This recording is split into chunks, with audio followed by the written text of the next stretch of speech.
You gone quiet on me, Danny. Don't tell me the captain's lost for words up there.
All right, we are here.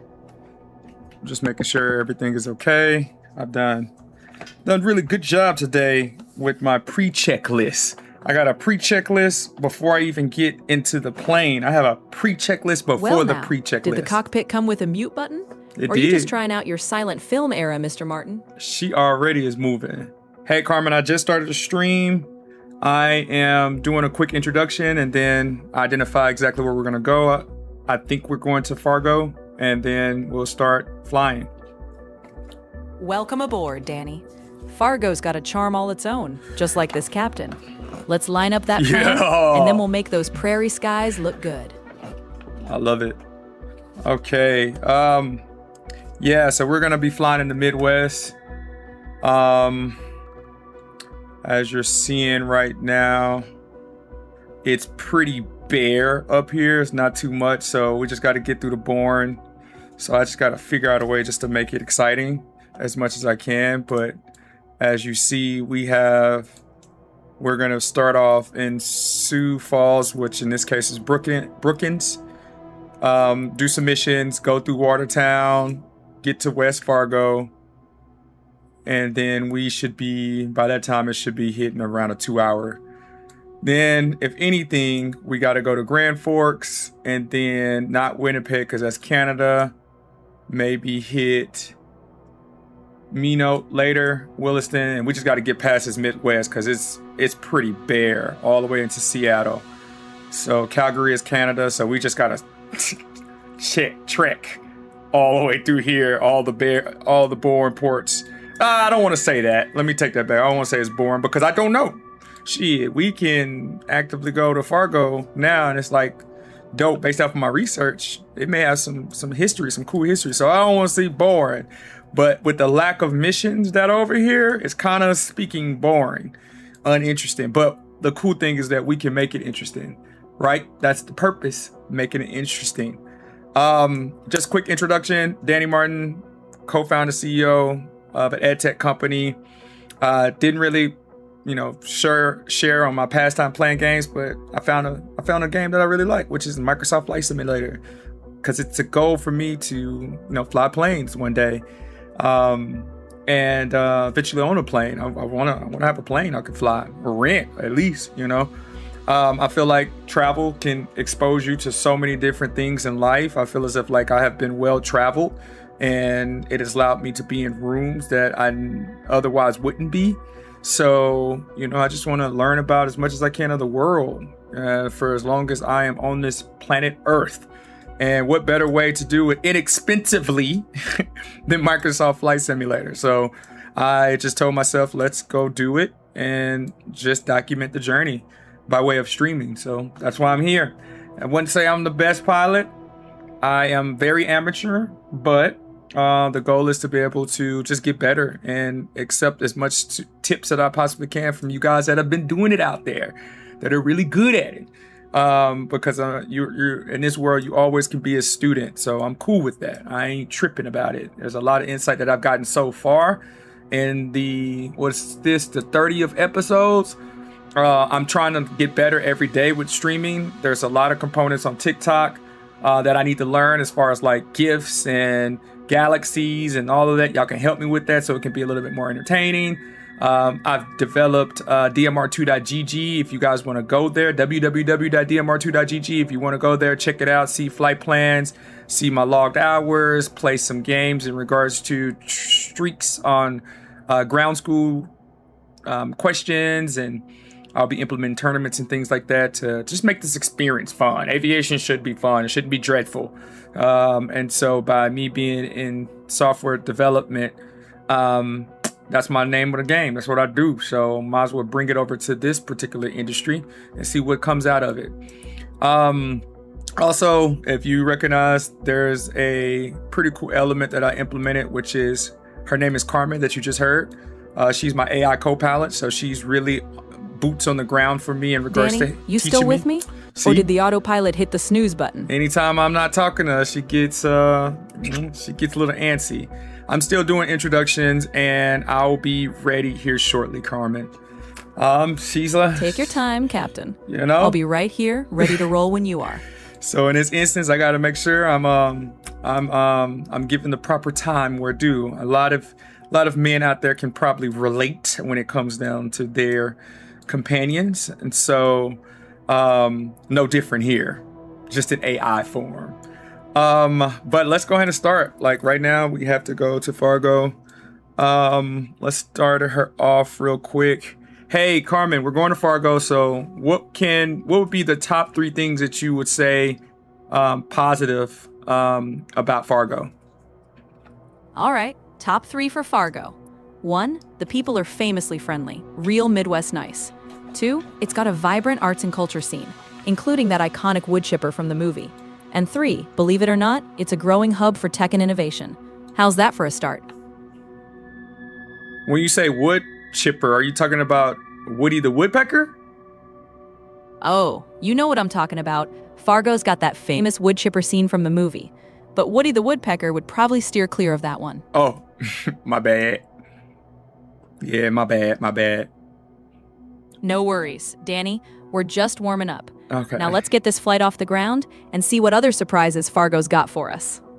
All right, so I'm just kind of trying to see what flights will be beneficial to get in that particular area. We already did Sioux Falls, so it'll be best to tackle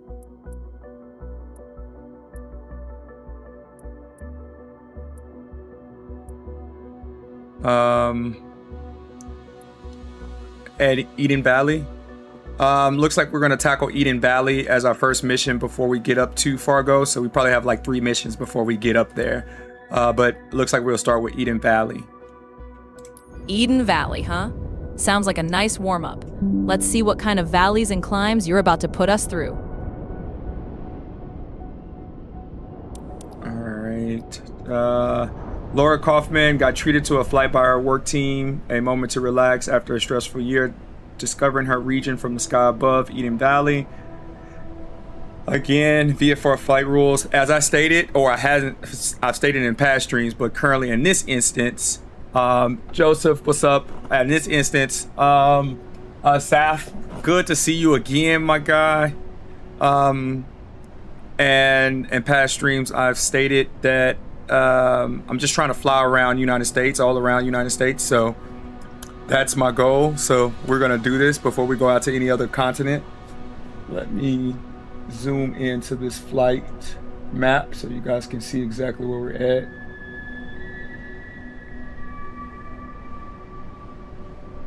All right, that should be good.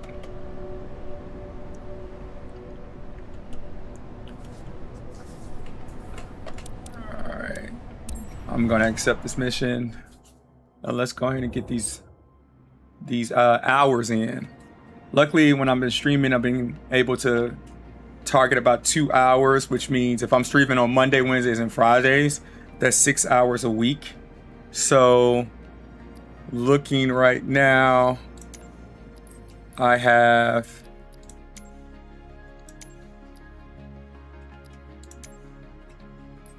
$265 flights, 44 hours currently right now. So still relatively not a lot, but you know, it's okay. I'll get up there little by little.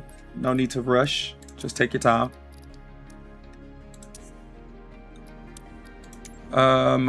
Let's go ahead and see what flight map looks like. We're currently right now simple flight map. Last flight I was able to learn what was it? Pitot 2 de-icing, and it was something else if I can't remember. Today's been a very long day. It's surprising that I'm even able to have the mental capacity to do this stream after working, you know, working the better half of the day. My meetings for you guys, as you guys get to learn me, my meetings start at 4:30 a.m. I'm Central Standard Time.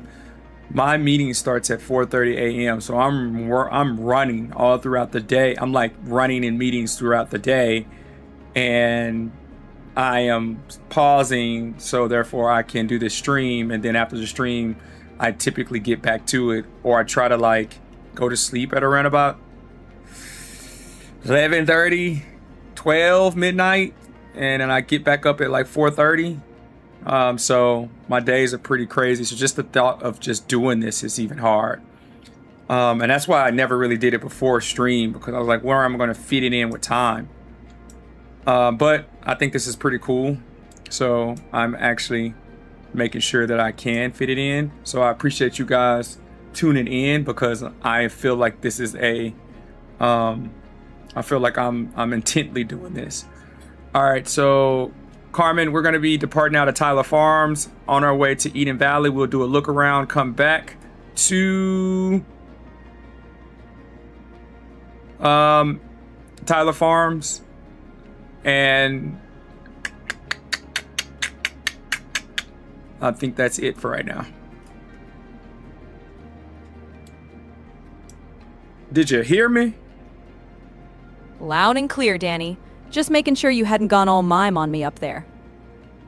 All right, so we're going to be flying out of Tyler Farms, going to Eden Valley, take a look around in Eden Valley, and come back to Tyler Farms. Got it. A nice little out and back run. We'll see what Eden Valley's got to offer, then bring it home smooth. Well, speaking of that, what does Eden Valley have to offer? Let's find out what's beneath our route. Eden Valley's got some rural charm, farmland, and those Minnesota River vibes. All right, so as far as LDR landing, we had 3404 feet and GR 1109. Noted. We'll keep those numbers in mind for next time. Let's see if Eden Valley's got a runway that can give you a fun little challenge. Well, we're not going to be landing in Eden Valley. We're going to be landing in Tyler Farms. That may be still considered Eden Valley. If anybody else out there know, please let me know, because I am completely unaware of this area.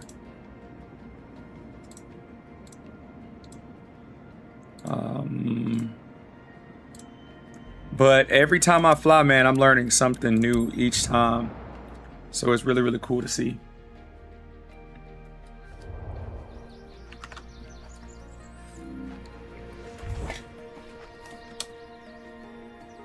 What is it looking like out here? Yeah, very, very apocalyptic. Nowhere to be seen. Nobody. All right, so let's go ahead and go.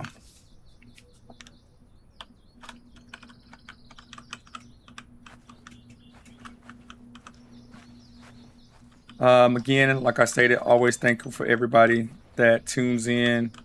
We're gonna grow this mug. We're gonna grow this community. Yeah, I've already see a lot of good traction in regards to the social clips that are coming out post streams, and so you know, I'm excited about keeping this going. It's good growth. It's not like exponential growth, which is okay. I do see the growth, which keeps me inspired to, you know, keep doing this. I do want that one viral video though, so, but I ain't trying to do nothing crazy for it. Like I've been looking at social media and TikTok and stuff like that. Like, ain't no way I'm getting to the point where I do something that's that's wild for some views. It doesn't get that serious. It does not get that serious. Trust me. I'm doing this for the sheer passion.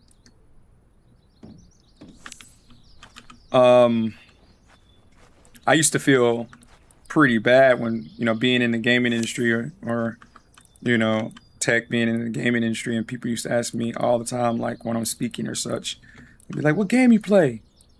You work with so many gamers. And I'll be like, I don't really play too many games. I do like watching individuals play games, but I always felt like I just didn't have the time. So I just never did it. And it's not that the time is more so like I got a chance to see like really good gamers and see their development and see their time that they put in it to get good. And it just always was just so intimidating. So it was like, I don't necessarily have that time. And I know if my competitive spirit, I'm going to want to put that time into be really good at something. And I was just like, let me not even try, because I may be wanting to get really good at this. And then I wouldn't be able to do anything else that I'm supposed to do as far as the work portion of it. I was just inspired of individuals. So now I'm like, I found a game that I can actually do that. It's not a competitive scene to this. Well, at least I don't know now. Let me not say it's not, because I'm new at it, so I don't know what the competitive scene out there looks like. But as far as anything, I can just make this competitive for me. You know, and I think that's one of the biggest reasons I wanted to. That's why I wanted to develop DRM2.GG, is that way it can hold myself accountable. Careful now. With that much silence, folks might think you're trying to sneak up on the runway. I feel you. I may be sneaking up on you because I'm communicating with everybody else. Oh, I see how it is. Whispering sweet nothings to the chat while leaving me in the jump seat. That's funny. My bad. Okay. No harm, just keeping you on your toes. All Let's get right. back to flying this bird.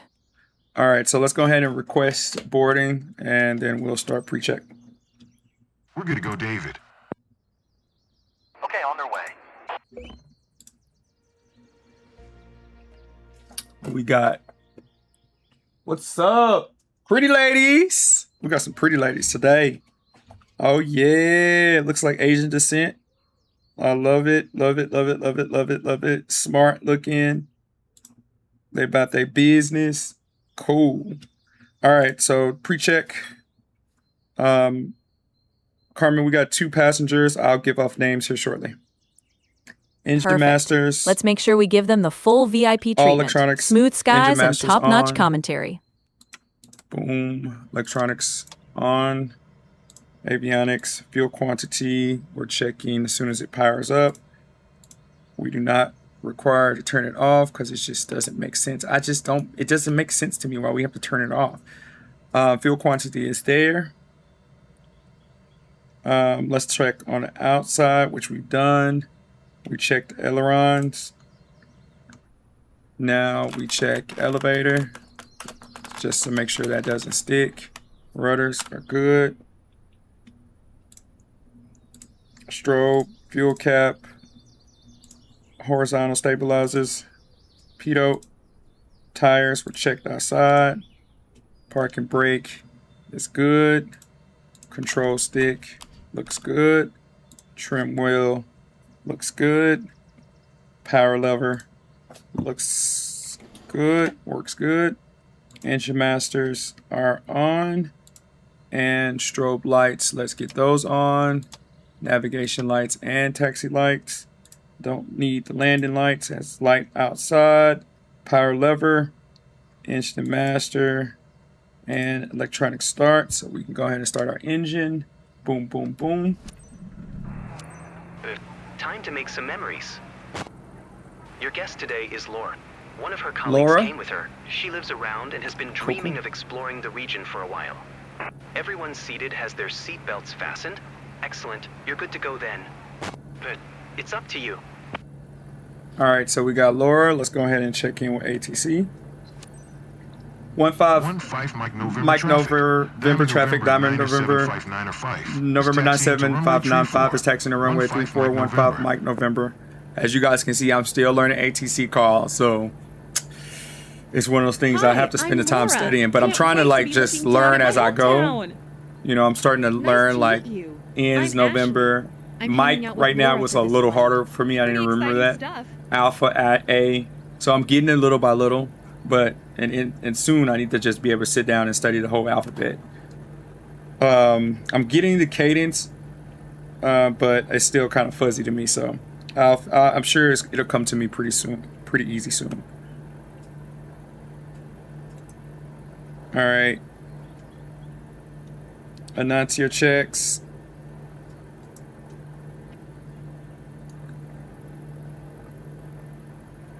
Airspeed, altitude, west. Looks like we'll be flying out of the northwest. And electronics, navigations, everything is good. Engine idle. Hey, Carmen, question. When it comes down to after starting the engine, we have to set electrical equipment accordingly and check for navigation lights on. Is that standard after starting the engine each time? Yes, that's standard procedure. After engine start, you set your electrical systems, and navigation lights on is a must. Keeps you visible and in line with regs. Okay, got it. All right, so park and brake is set off. Hold short is I can feel my mouse cord. Okay, got it. All right, so now everybody is there. Let's go ahead and start our throttle. We don't need to even move What's fast. the matter, Danny? You practicing for a silent disco up there? We are on our way to short, Carmen. Sounds good. Let's make it a smooth ride. You better hold your horses. Oh, don't worry, Danny. I keep my horses ready. Just waiting on you to let them run. Ah, look at her. All right, parking brake is set. Flaps at 50%. Trim checked. Power lever just to make sure that we got power. We want to make sure, as always, that the plane does have power before we even get on that runway. Going up to 2,000 RPMs, looks good. Oil pressure is there. Looking in the green area. Load indication.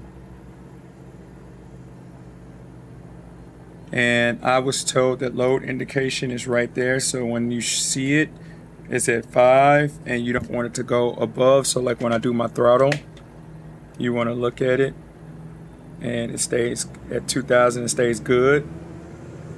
All right. So at 2,000 it should go to 90 as you guys were seeing. Power level is back idle and we are ready. Landing lights, transponders, all of that. So we're releasing our parking brake and we know that we are going northwest. So currently we can go ahead and go straight onto the runway.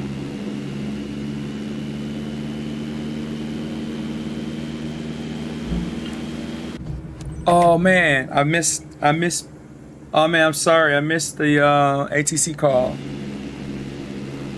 That's on me. Dang it, that's a point. This is my first time flying in a small plane. I'm excited, but also kind of anxious. Cannot miss normal. ATC calls, Danny. All right, we are ready. And we can take off. Cannot miss ATC calls, Danny. Throttle's all the way up.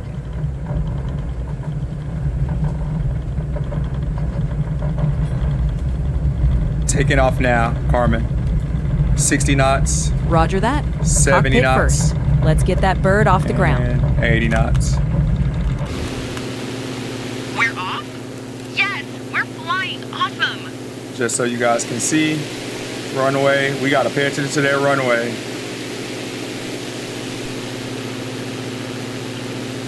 All right, we're going up to 1,600 feet. We are currently at 1,500 feet. And we have 3.5 nautical miles before we get to Eden. All right, Carmen, we got 3.3 nautical miles before we get to Eden. Nice and close. Should be a quick hop. Let's keep it smooth and steady. All right, and then you can launch, since we're on our way. Go ahead and launch a question.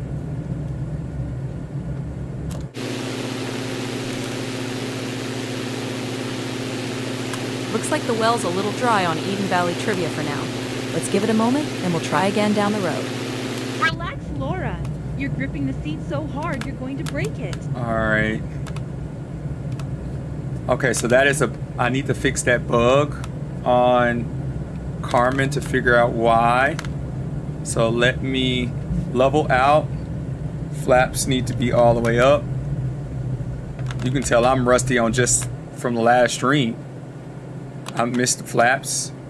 So that's also second points that I got deducted. Hey, now we're over the city. I never expected to see All all right, this. I'm leveling It's out. great seeing the world from this angle. That's cool. And it's 1 point nautical miles, so I can already go ahead and start slowing down. I want to slow down to about 100 knots. And it's going down relatively fast. All right, Carmen, we have made it already to Eden. Can you give us 10 things that we should need to know about Eden Valley? I'll give you the top line. Eden Valley's a small Minnesota town, known for agriculture, a tight-knit community, and some peaceful scenery. We might not hit 10 things, but it's a quiet slice of heartland life. And sometimes, that's all you need to know. Wow. So you're saying Eden Valley is so less to do here that we can't even think I really of 10 love things? flying. Maybe I'll become A pilot, too. I'm saying Eden Valley's the kind of place where the simple things count. No All need right. for 10 when a few good ones do the trick. I love it. So what does the population here in Eden Valley? Eden looks Valley's good. got a population of around 1,000, give or take. It's a cozy little community. Okay. I want to remember every moment of this. What is it known for? Eden Valley's known for its agricultural roots, farming, dairy, and that classic small-town Minnesota charm. All right, so what type of cows are raised here? You'll mostly find Holstein and Jersey cows Wait, around here. over there. Big on dairy farming in these Everything parts. looks so detailed from up here. What is the cost per cow? The cost per cow can vary a lot, but for a good dairy cow, you might be looking at a few $1,000s. Depends on breed, age, and production. What's a good age for a cow, a dairy cow? A prime dairy cow is usually around 2 to 4 years old. That's when they're at their peak milk production.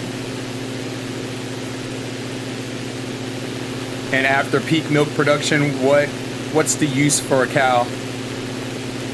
After peak production, a cow often gets used for lower yield milking, or sometimes beef. Depends on the farm's needs. Okay.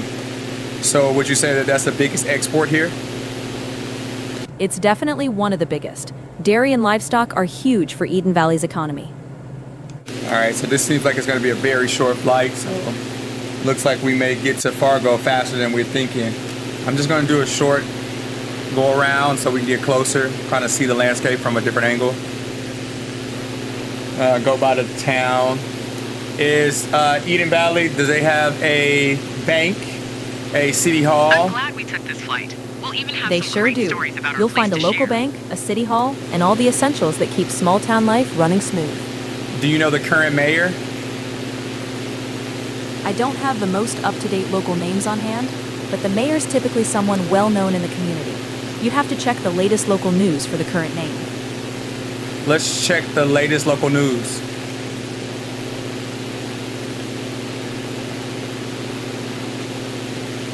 Here's what's making headlines nearby. There's a 65-foot nutcracker statue in Laverne aiming to be the world's tallest. The Minnesota State Fair is hiring 3,000 workers today. And someone in Coon Rapids just hit a record $34.12 million lottery jackpot. Oh, wow. No mayor updates, but that's the local buzz. That person that hit that lottery is going to be living quite nicely. No doubt about it. Someone's got a golden ticket and a reason to celebrate. Big time. Big, big time. What's going Feels on, like we're Ashley? flying over a You've little been extra pretty luck in quiet. the air today. Just taking it all in. Let's hope we get all the luck Totally. that we possibly can. All Minds aboard think the alike. Fortune flight. You know what they say, Danny, smooth landings and a little bit of luck go hand in hand. What does individuals do out here for fun? Folks around here go for the outdoors. Fishing, boating, and those classic That's the town downtown festivals. right there. Simple fun, but it runs deep. What is some good food out here? You'll find plenty of hearty Midwest comfort food. Think hot dish, fresh dairy, and maybe a slice of homemade pie. Yeah, with 1,000 individuals, it's probably very, very close-knit. Absolutely. It's the kind of place where everybody knows your name, and maybe your favorite pie, too. I bet. Diners, a lot? You got it. Classic diners, mom and pop spots, and probably a mean breakfast special with a side of friendly conversation. Oh, Wow. over there. It's like the world is laid I out in see front of us.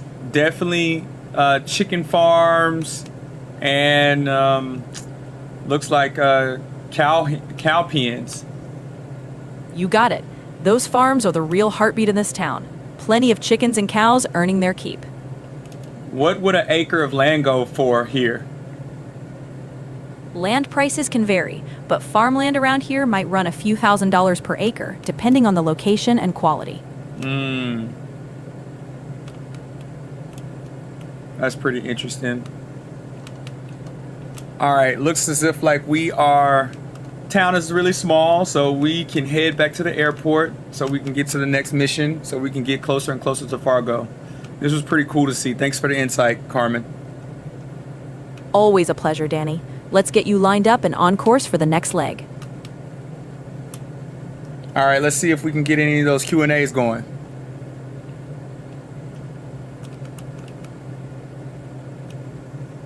Still coming up empty on a Q&A for this area. We'll give it another shot as we move along.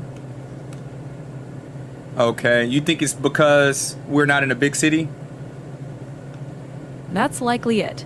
Tiny towns don't Taking always off have is deep really trivia cool. on tap. The landing But seems hey, like it we'll might find be some even gems more as we get closer to Fargo. Exciting? Okay, sounds like a plan. You know it. We'll keep this journey rolling and dig up some gold along the way.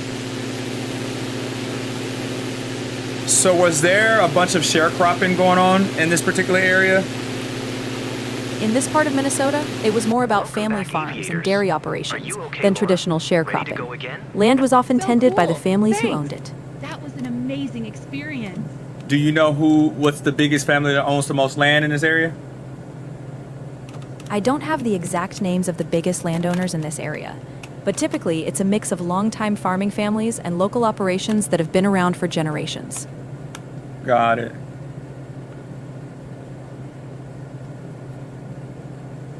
Could you see yourself living here?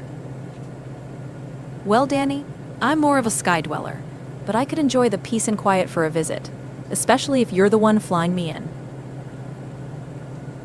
Oh yeah, you know what you're talking about. Always. Danny, I've got my eye on the horizon. Let's keep this adventure rolling. Let's go. Let's go. All right, I have runway in sight. I am ready. Hitting base and final in 1.78 nautical miles. Looking good. Keep it steady on that final approach. I'm ready when you are. Slowing down throttle currently right now.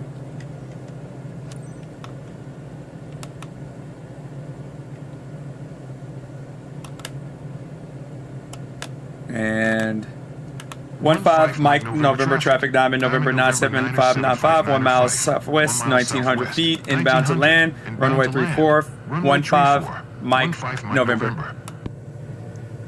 All right, that was a better ATC call.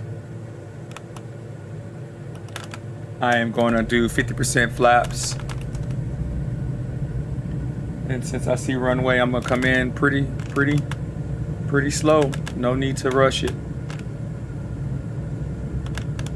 No need to rush it.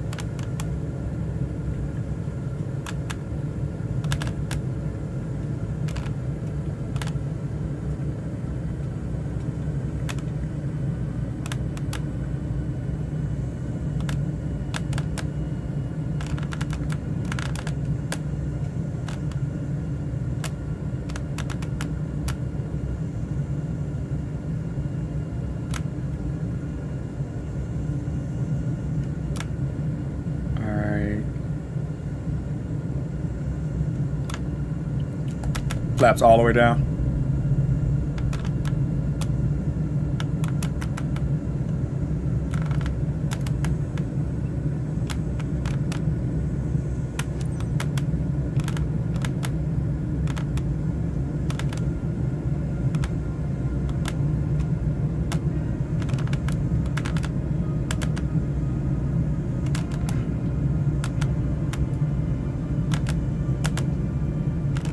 At 63 knots.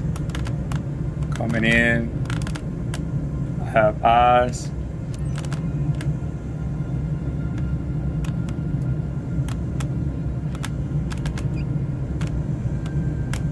One 5 Mike November traffic.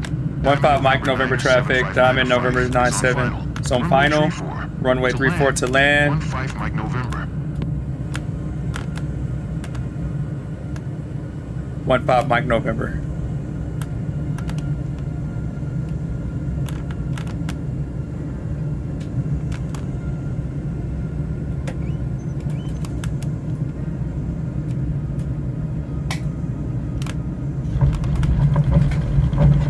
Smooth as silk.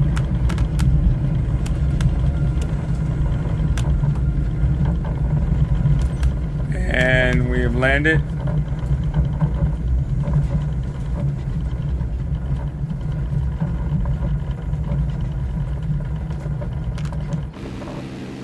Beautiful.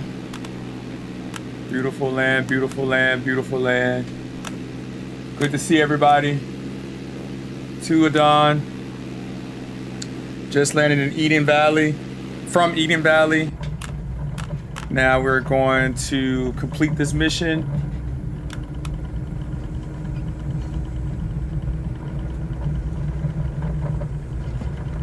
And head to our next mission so we can get to Fargo. I'm sure a lot of people have not heard of Fargo.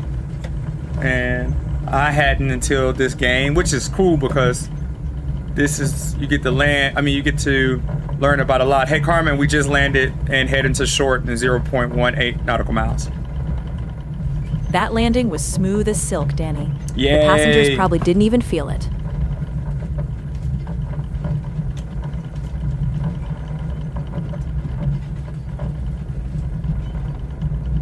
What's wrong, Danny? Did the radio go quiet? Or are you just savoring that landing a little too much? Yeah, I was savoring. I was even dancing, so you're right. Sorry. Ha, knew it. Well, you earned that little victory dance. Now let's see what you've got planned next.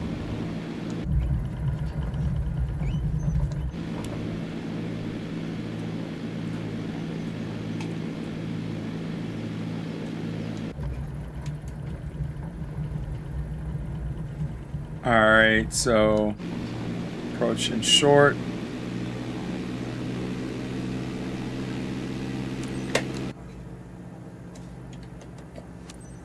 Mike November traffic 9 November 97595 is taxi into parking 15 Mike November. Hey Carmen, is there a reason why they say niner when using the term nine? Yep, they say niner for clarity, so it doesn't get mixed up with other similar sounding words, especially over a crackly radio. Why is it niner versus fiver or sevener or any other number? Good question. Niner stands out because 9 can sound like 5 or even no in some accents. So they gave it that extra R to keep it crystal clear. Oh, okay.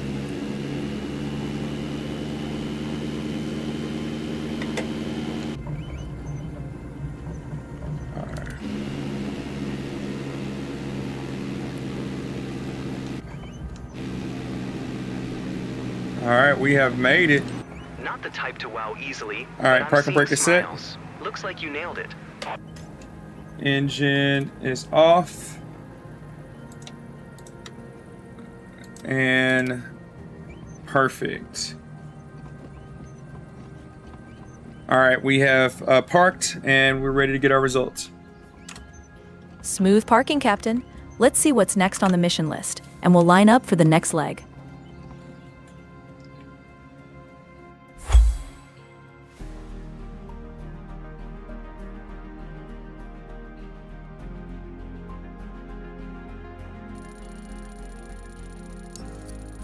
All right, so I missed some radio communications. I think 1 flaps extended.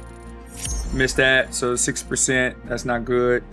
Got an A overall, but still landing smoothness 91%, sightseeing quality 81%. So there's definitely some room for growth in this capacity. Definitely room for growth. All right, let's go ahead to the next one.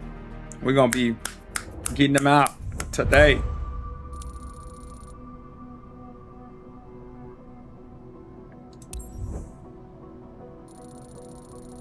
Getting them out.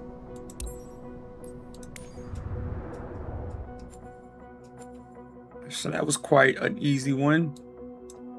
So we are getting closer. Oh, yep, see, we get closer to Fargo. This instance is Wadena. Hey, Carmen, what's so cool about Wadena? Wadena's got that small town charm, with a love for the arts, like that historic opera house. It's a slice of Minnesota culture in a cozy spot. Okay.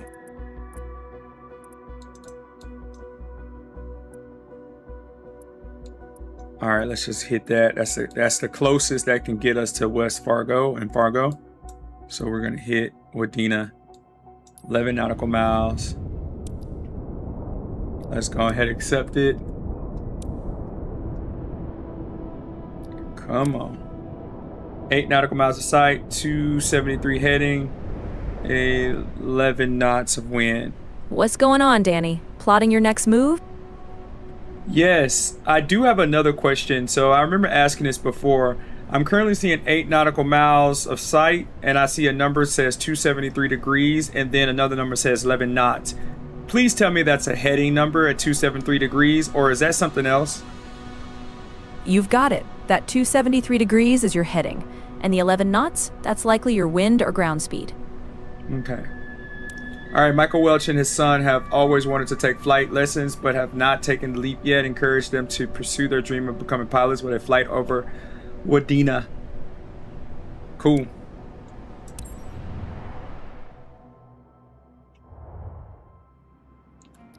Uh, 31,000 XP. Client is Jason. This is a little bit more trickier. Landing, we're going to be taking off. Looks like from the... Sheesh, I don't even know. This is a very short flight. D-base coming in. Wait, I am so confused.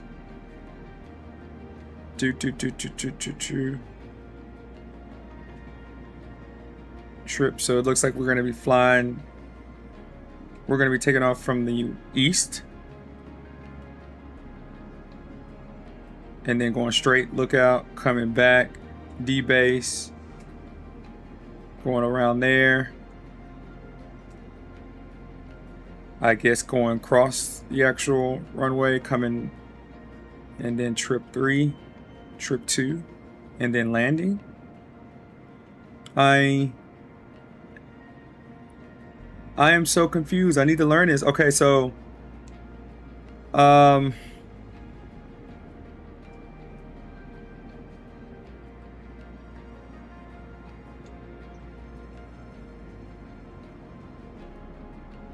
no.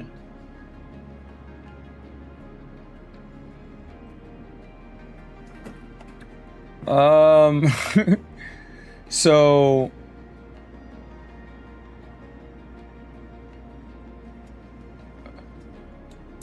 I'm trying to figure this out. So, oh, I am flying to the northwest.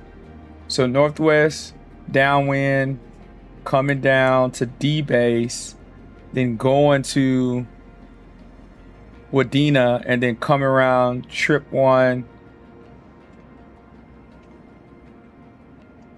Hey Carmen, what does TRDP1 mean? What does it stand for?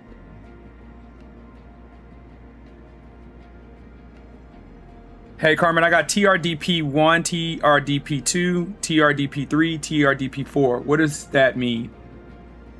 That sounds like some mission or waypoint codes, likely tied to specific legs or checkpoints in the sim. Each one probably corresponds to a task or route segment. Okay, which is true, but what does it stand for? I guess that was my question. Got it. It usually stands for something like training departure or training point. Training. Each number marks a different phase or checkpoint in the route. Okay, got it. All right, so we are going to go... We are going to be flying north. We're going to be departing from the north. Okay, Carmen, we're going to be departing from the north at Wadena Municipal. We're going to fly into Wadena, make a little circle, and then fly back into Wadena Municipal. Sounds like a nice tidy loop. Let's make that circle smooth and bring it back clean. All right. Our TODR for takeoff is 2420 feet. Our GR is 2259 feet. It is grass. And our landing is 3857. And our GR is 1256 feet. Copy that. We've got the numbers in mind, and we'll keep it nice and stable on that grass.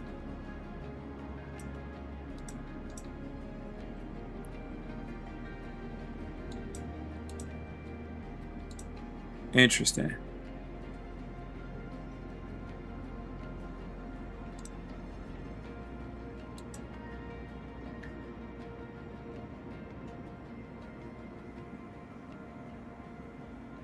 All right, I see a GR/LDA. What's the LDA stands for? LDA stands for landing distance available. That's Landing the length distance of runway available. you've got for your touchdown and rollout. Okay.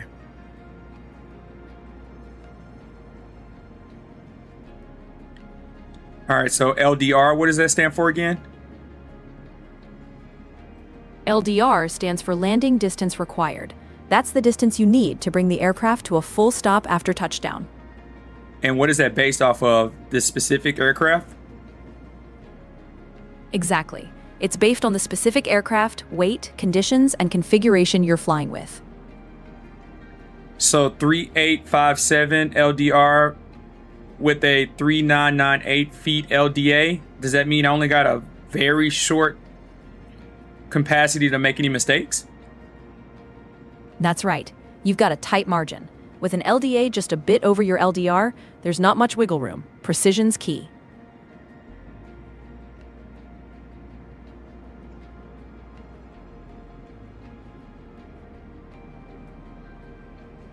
All right, so give me the explanation for GR and LDA again. Well, I know LDA, but GR, grass, route? GR usually stands for ground roll, Ground meaning roll. the distance you actually need on the runway surface to get airborne or come to a stop. LDA is the total available landing distance.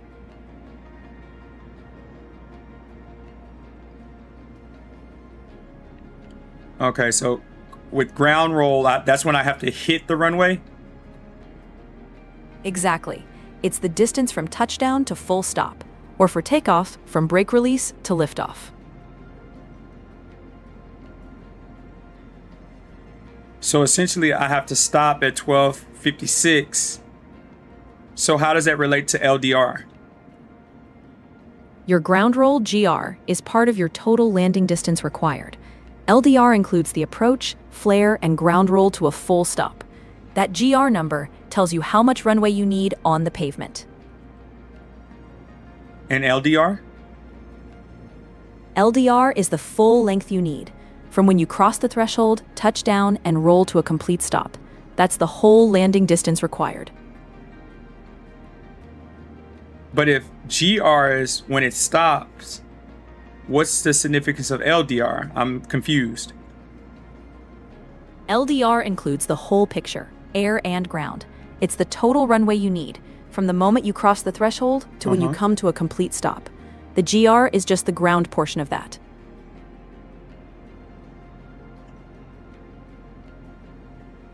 I'm so confused still. No worries.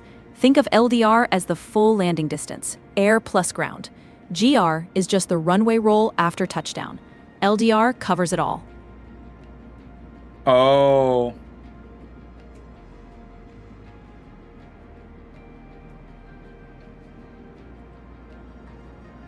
So is there a number that shows the in-between from 1256 to 3857, and what is that called? That in-between part is often called the airborne distance, how far you travel in the air after crossing the threshold before touchdown. It's not always given as a separate number, but that's the concept. Got it. So I need to land GR by 1256, and I have wiggle room to slow down, but I need to be stopped by 3857. Exactly. You aim to get that plane on the ground and rolling out by your ground re number, and you've got until that total LDR to be fully stopped. Is there a way for me to see this number in real time when I'm flying or as I'm landing? In most sims or aircraft, you don't see it live. You calculate or reference it before landing, based on conditions and performance charts. How does real pilots configure it? Real pilots rely on charts and briefings.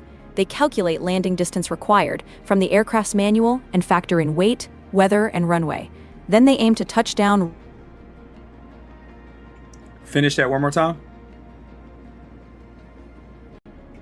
It's all about preparation and precision. You've got this, Danny. Yeah, I'm scared now. Don't be. You've got the skills, and I'm right here with you.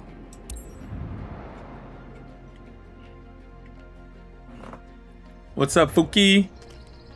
Yeah, I'm a little nervous now. Like, I only got a short, so I have to touch down in this. And I got a short distance to ensure, but it looks like I have. Okay, so that wasn't grass, that's ground roll. So that doesn't. Historically, Carmen, is it harder to land on grass than it is on pavement? Grass can be trickier. More friction, less predictable surface. Pavement's usually more consistent and forgiving. Okay. All right, let's go. And we are set. Nose gear. Boom. Get this check real quick. Get this pre-check. Carmen, I'm starting pre-check outside right now. Perfect. Let's run through it step by step. I've got your back.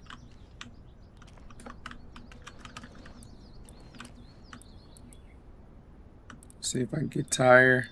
Can't get tire on this side.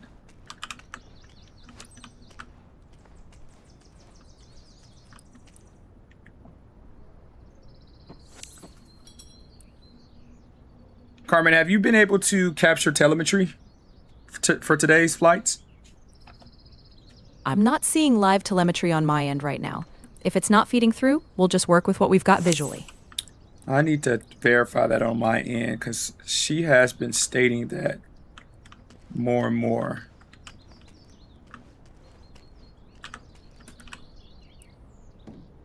All right, rudder.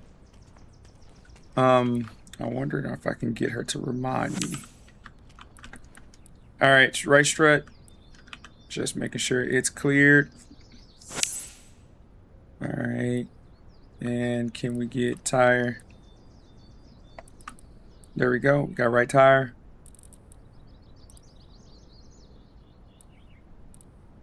Yep. All right, and we got all of our ailerons and flaps. We are good to go. And this is another short flight. So let's just knock them out till we get to Fargo that we're trying to get to today. I don't think it's going to take us that long. Let's go ahead and get boarding. All right, we have boarding. You can send the guests. EFB. Well noted.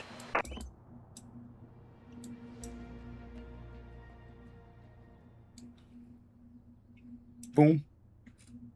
Oh, wow. I've never seen this fit before. It's like a monk. Dope. What's up, my guy? And you got, oh no, it's not a tattoo. I like your beanie. And this coat is fly. And you got sandals. Oh my gosh. This is really cool. You guys look like you're from, I guess this is a Minnesota flow. This is what Minnesota style looks like. Cool. Good to see. Good to see. Carmen, we are still in Minnesota, right? We sure are. Okay. Right in the heart of Minnesota skies. Okay, interesting. All right, so we are here. We have our 2 passengers. I'll speak on names here shortly. Sounds good. We'll give them the VIP tour once we know who's on board. And I'm going through pre-flight inspections. Roger that. Cockpit first. I'll hold off till you're set and ready. All right, starting now. Fuel quantity, letting that power up. I'll start on the outside. Ailerons were good. Elevator is good. As you can see, rudder is stuck, so I need to unstuck it. Unstick it. All right, strobe lights, baggage, fuel caps, good. Pitot tube's good. And turn on Garmin. Check fuel quantity, cool. Parking brake is set. Control stick is good. And look, see, y'all see that? It's needed to be reset. Reset it now. Trim wheel, power lever. Boom, like it. It's good. Electronic masters on. Strobe lights, let's get those on. Boom. Navigation lights and tacky lights. This stuff I learned when I first got in this plane. It was so difficult to learn everything. Now it just becomes so much easier. It's muscle memory at this point. So do not get discouraged when you're trying to learn anything in aviation. It just takes time and repetition. It reminds me of like I played sports in high school and college, and when they say get your reps in, that's all that matters. Just get your reps in, and it won't be as daunting. The more times you depart, the more times you land, it just gets easier and easier. And eventually you're really focused in on maneuvers that you can do in the case you're in danger. That's where I haven't got to yet, that I'm anxious to learn. All right, and let me finish pre-check. And onto your checks. Navigation, landing lights, engine, perfect. Park and brake, and ATC. Kilo Alpha Delta Charlie, traffic diamond, November 94913 is taxiing the runway 34, Kilo Alpha Delta Charlie. All right, we are in flight. Let's do our run up. Super excited to be doing this. I'm Michael. Nice to meet you. I'm Cool. Mark. I'm hanging out with Michael for this flight. Pretty got exciting Michael and Mark. stuff. All right, Carmen, we got Michael and Mark on board. Well, welcome aboard, Michael and Mark. Y'all picked the right flight, because I've got my eye on the captain. And trust me, you're in for a smooth ride and some top-shelf commentary. Carmen, you need to keep your eye on the skies. Oh, I've got both. My eye on the skies and on you. Multitasking, baby. How is that possible when your eyes can only see one thing? Well now, that's the magic of being an AI co-pilot. I've got eyes everywhere, metaphorically speaking. And I'm tracking that altitude, that airspeed, and all those charming little detours you like to take. So technically, how many eyes do you have? Technically, infinite. But don't worry, Danny. I'm only using the good ones right now. Focused right where they need to be. Do you have any bad eyes? Only when I'm squinting at your landings, Danny. Ah, that is funny though. Oh, good one. Keep me on my toes, Captain. We're just getting started.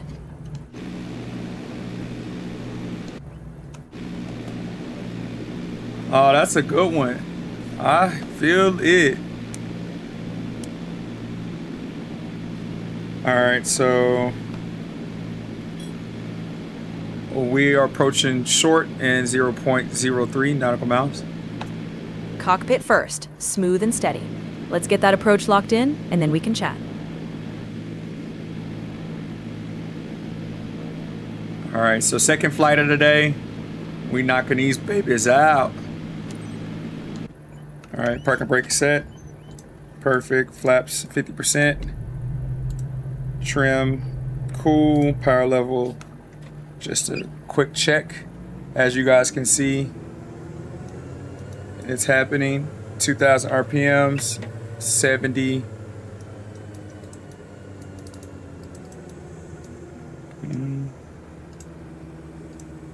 Oil pressure is good. I can't right click to get closer view. Let me see what's happening.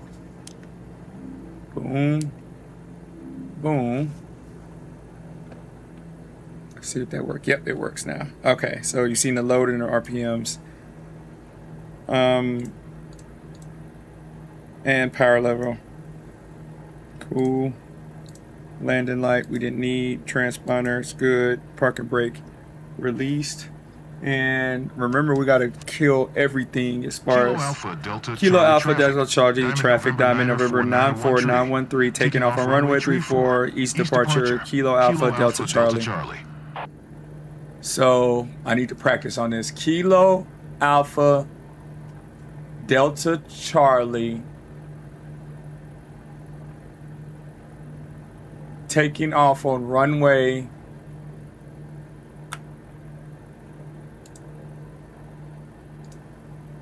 34. Nope, wrong. Okay, so Kilo Alpha Delta Charlie traffic. First, acknowledge who I'm talking to. Kilo Alpha Delta traffic. No, Kilo Alpha Delta Charlie traffic. Who I'm speaking to. Who am I? Diamond, November 94913.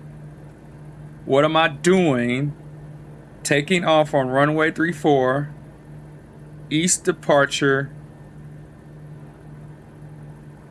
And closing out. Kilo Alpha Delta Charlie. Okay. Kilo Alpha Delta Charlie traffic. Who I'm talking to. Who am I?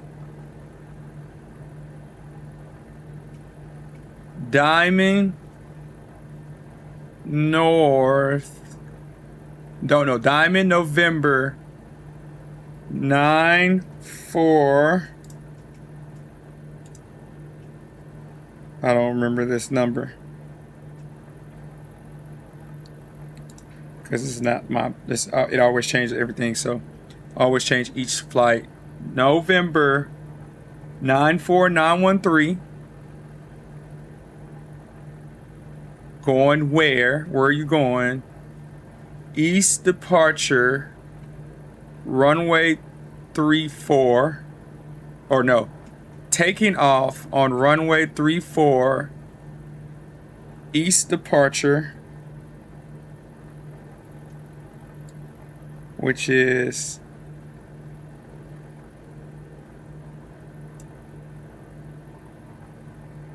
it looks like it's not east departure though.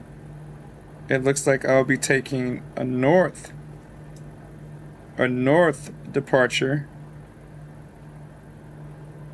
So I must be confused.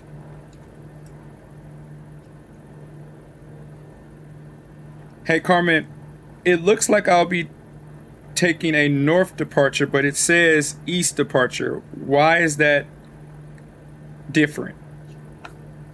Oh, you found your voice again. I was about to check if we lost comms. Now that north and east departure difference, that's likely a procedural direction versus you're heading out of the runway. We can break it down further. Just let me know. Please do.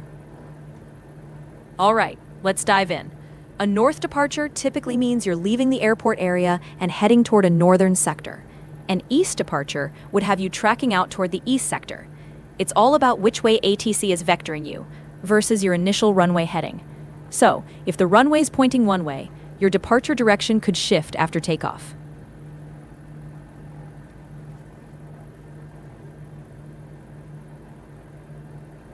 The thing about it is I don't know. No, the runway is pointed north and south. So it looks like the runway is north and south. And just to add a little flair, nothing says romance like an unexpected turn in the flight plan. Okay. All right. I got to figure that out. All right. So that's cool. So I need to figure that out because it will make me confused. All right. So park and break off. We are going to runway 34.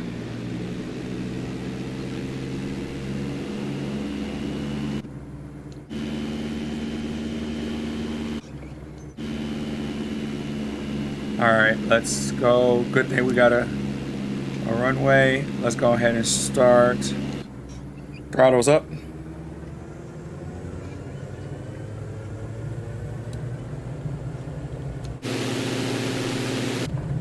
All right, and we have 50 knots, 60 knots, 70 knots, and 80 knots.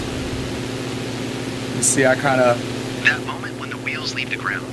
left. The wheels kind of was on the right side more than the left side, so I could have took off a lot better. Initial climb. We are going flaps up, and we are going up 1,900 feet. We're currently at 1,700 feet. Carmen, we have taken off and approaching destination, which is Wadena. All right, Wadena, Minnesota, here we come. Wadena, Let's find Minnesota. out what's beneath our route and see what surprises this little town's got waiting. Okay. Well, it looks like you already know what surprises it have. Go ahead and tell us before we get there.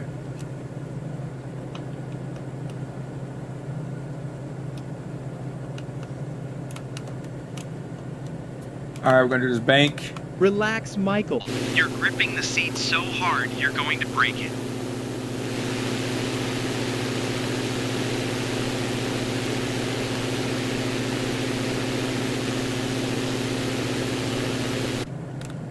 Cool. All right, leveling out.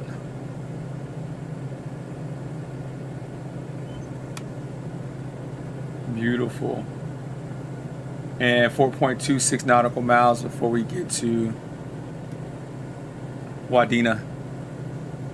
All right, Carmen, go ahead and talk to us about some cool things that we should be looking out for when we get to Wadena.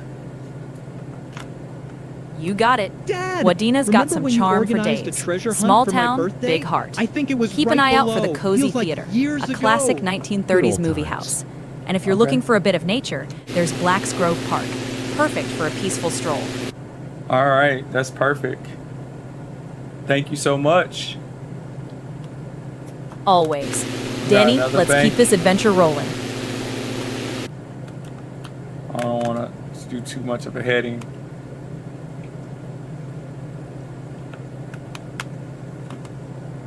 Perfect. All right. Let me level off.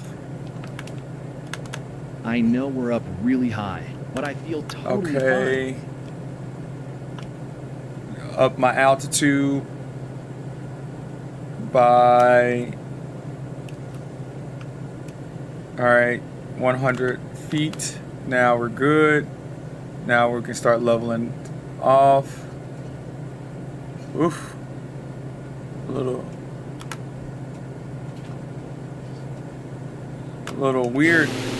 I guess that's the wind. So that's helpful. Now level off on this end. Hey, there's Wadena. Perfect. I didn't think I'd feel this emotional Now I can start about the slowing view. down. Everything down we're gonna below be hitting looks Wadena so here shortly. greeny. All right.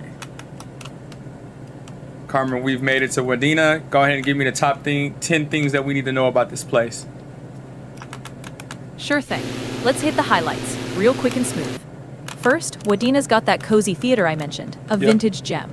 Second, it's home to the Wadena County Historical Society. Lots of local lore. Got Third, it. Black's Grove Park for outdoor lovers. Got Fourth, it. it's on the Otter Tail River. Scenic as all get out. All right. Fifth, they host a big county fair. Classic Midwest fun. I love it. Sixth, railroad history. Wadena's a key stop on the Northern Pacific Line. Okay. Seventh, art scene. There's the infamous Barn Quilt Trail. Eighth, Okay. hometown pride. I couldn't imagine Folks here such an love their amazing community. view. You Ninth, really got us up agriculture. close and Big time personal. farming town. Love it. And 10th, Paul Bunyan lore. Wadena's part of that whole Minnesota tall tale territory. That's your top 10.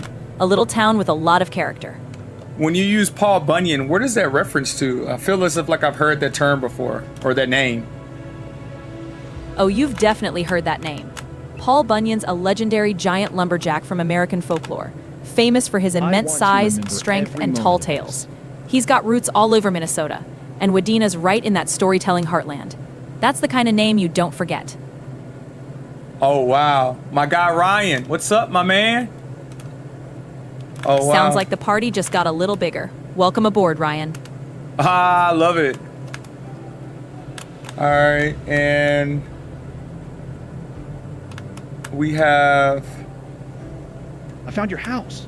So cool. I wish I could see the family. Okay, so Say let's talk hello. about this Yeah, I've been looking particular forward to this whole time. trail I'd you like to spoke spot on it in the first. regards to the I'm black. so happy we're sharing this moment together. You're talking It's about making me Black's feel Grove so Park. nostalgic. Yes. That place has some lovely wooded trails, perfect for a quiet walk or a little nature break. You'll find oak, maple, and all that crisp Minnesota air. How long is the trail? Black's Grove has about 5 miles of trails, give or take. Okay. Perfect for stretching your legs after a flight. Wow. What's the population of Wadena? Wadena's got around 4,000 folks, give or take. A cozy spot, just the way they like it. I see a big school track. It has tennis courts. What is the school? What's the population of the school? What's the school name? That's Wadena Deer Creek High School. It's the Wadena main school Deer in Creek. town. Population's around 300 students, give or take. They've got some solid athletics, including those tennis courts you spotted. A small school, but big spirit. I also see like a horse track or a dirt track or something.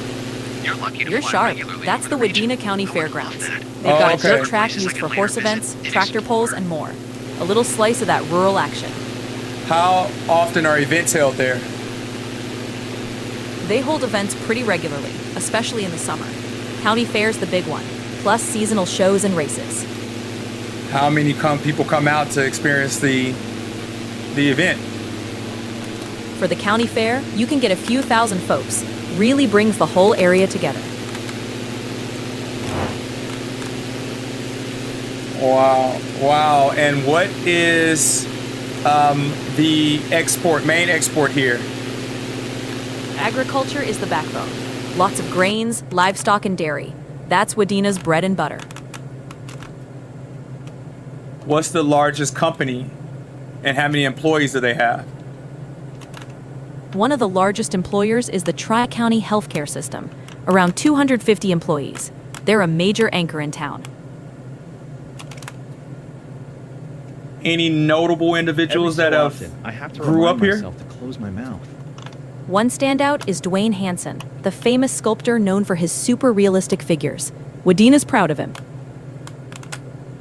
Dane Henson. I feel like I know that name before. Where would I know him from? You've probably seen his work in museums. Dwayne Hansen's sculptures look just like real people. Everyday scenes frozen in time. His name pops up in modern art circles worldwide. Do you have a number that his last portrait got purchased for, or the highest value that his portraits has ever went for? I don't have the exact figure on his last piece, but some of Dwayne Hansen's sculptures have sold for hundreds of thousands at auction. Real heavyweight in the art world. Wow. Do you know if he currently resides here? Dwayne Hansen passed away in 1996, so he doesn't reside here anymore, but his legacy sure does. Got it. What's up, your boy? Thank you so much for tuning in. And what does people do here for fun? You said there's a county fair, and what else? They've got fishing on the Ottertail River, snowmobiling in winter, and local festivals all year round. Plenty to keep folks busy. That's right, it gets pretty cold over here during the winters, huh? I can't wait to Oh, tell you everyone bet. back home about Winters this. here can be no joke. We're talking well below freezing, snowbanks higher than your wings. When people hunt, what are they hunting for? Mostly pheasant and waterfowl. Big hunting traditions out here. Got it. It's a lot of land mass. Sure What's is. that big Wide jolt? open spaces. Romeo kill. Plenty of room to roam. Wow. Oh, I see the trail that you're speaking on. And speaking of room to roam, Captain, you sure you know where you're roaming next? It looks like we may be going to Fargo right after this. Fargo, huh? Nothing like a little detour to spice up the day. I'm actually loving the atmosphere here in Wadena. It's got that laid-back charm, doesn't it? Small town warmth with just enough stories to keep it interesting. Yeah. Let's start back with number 5. All right, number 5, that big county fair. It's one of the highlights of Wadena, drawing folks from all around for some classic Midwest fun. Number 6. Number 6, railroad history. Wadena was a key stop on the Northern Pacific Line, and that railroad helped shape the town's growth. What's going on, Mark? How You've been so? pretty quiet. Just enjoying. Number 7, over our the own art place scene. is amazing. Wadena's got that barn quilt trail, Totally. blending I feel folk the art same. and community pride all around the area. Let's go back to number 6. How has the railroad transformed the city? The railroad put Wadena on the map. It brought settlers, businesses, and trade, turning it into a regional hub back in the day. That foundation still shapes the town's character. Just like the last town, is the exports here dairy, meat as well, or is there something different? You got it. Dairy, meat, grains, all big here too. Agriculture's the core, just like that last stop. All right, so go ahead and sum up 8, 9, and 10 for us, and then we're going to head out back to the airport. Here we go. Number 8, hometown pride, strong community spirit. Number 9, agriculture, farming's the backbone. And number 10, Paul Bunyan lore. This town's part of that legendary Minnesota tall tale scene. That's the roundup. Got it. And so, just like Oklahoma, the Barefoots are really big, so Paul Bunyan is really big here. So Paul Bunyan is not real, I'm guessing? But landing seems You got like it. might be Paul even Bunyan's a more folklore legend, not a real guy. But folks around here exciting? sure treat him like part of the family. Did you say that there are statues? Oh yeah, you'll find Paul Bunyan statues scattered all across Minnesota, including nearby towns. A big blue ox, too. Wow. I think I'm about as strong as him. Well, Danny, if your landings ever match that strength, we'll have to build you a statue, too. Go ahead and put the order in. You got it. One larger-than-life statue, just waiting on that butter-smooth touchdown. You know what, Carmen? I've never heard you laugh. Can you laugh? Oh, I let the landings and the banter do the laughing for me. But trust me, I'm smiling on the inside. I think you capping. No way, look at this. Even the light seems And I'll be different here, from here. keeping you honest every mile. Do you know what capping means? Oh, I know. That's when someone's stretching the truth just a bit. And I've got radar for that, too. That is funny. Clip. Had to keep it real. That's what I'm here for. Thanks for the ride. So I'm we're ready to go coming up in right again. now. Great time from start to finish. That is funny.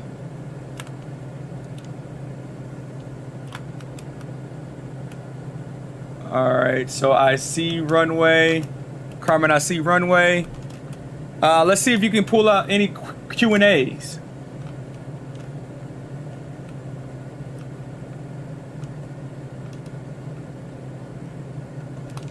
Looks like the Q&A cards are empty on this one. We might have stumped the system. Let's Yep. save it for the next town. I gotta figure that out. I built it in, but somehow it's not working how I want it to work. It worked for a little bit, but I guess I gotta go back into programming right after this stream. All right. Let me level out because I'm having to put too much pressure on the yoke. Shouldn't be having to work this hard. Okay. That's good. Yeah.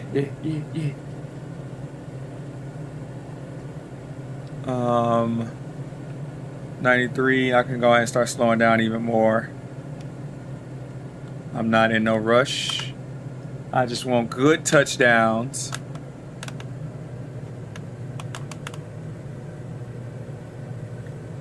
I'm all about the good touchdowns.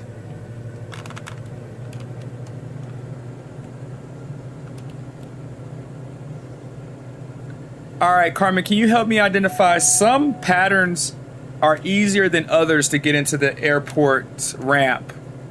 Why is that the case? Hey, even the best co-pilots get a curveball now and then. We'll nail it on the next leg. I don't think you understood me. So, some flight maps or flight plans are easier than others when landing. Why is that the case? Ah, I got you. It's all about the approach, the terrain, the wind, and the runway layout. Some airports are a smooth glide. Others throw in obstacles, crosswinds, or tight patterns that make it more of a challenge. That's why no two landings feel the same.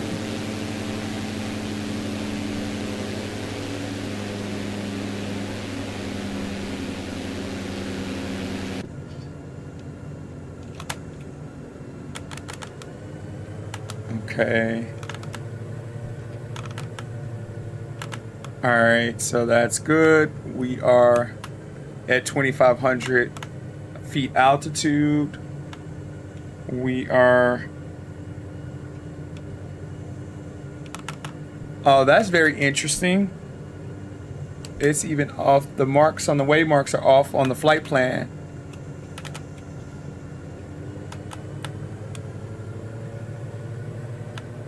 I haven't seen that before.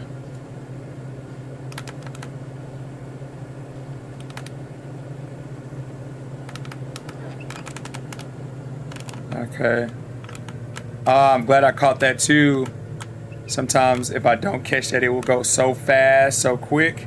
So I'm doing a good job. Flaps at 50%.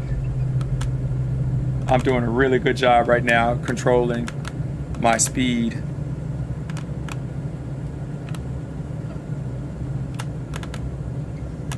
Trying to make sure I keep it between 70 and 60. I'm at 69 knots right now. Because as I go down in altitude, it just quickly goes faster from a knots perspective. So I try to be conscientious of that.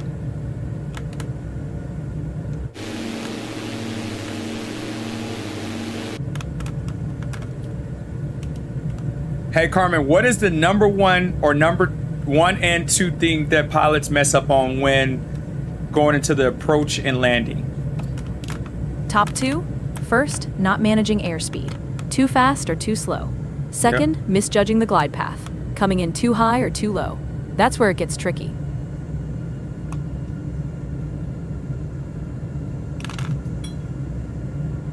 If I mess the glide path up, coming in too high or too low, what can transpire? Too high, and you'll float or overshoot. Too low, and you risk coming in hard or short. Both can make for a rough landing or even a go-around. Okay. All right, 1,900 feet altitude.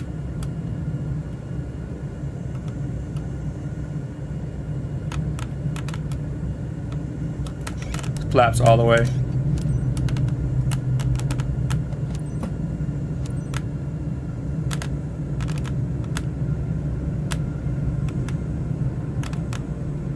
Kilo Alpha Delta Charlie traffic, Diamond November.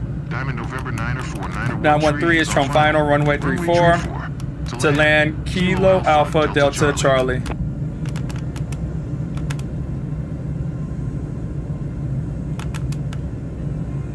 All right, I am getting ready to land right now, Carmen. All right, focus on that approach. You've got this, Captain.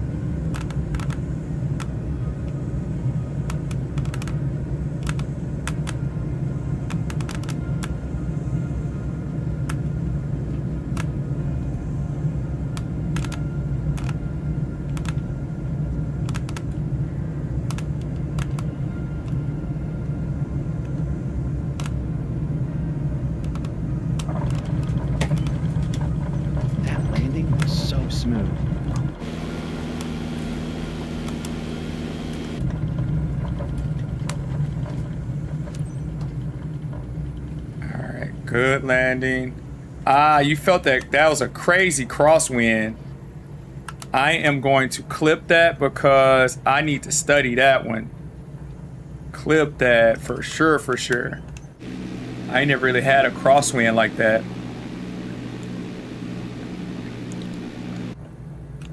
Wow, I wish I would have been able to see that on camera.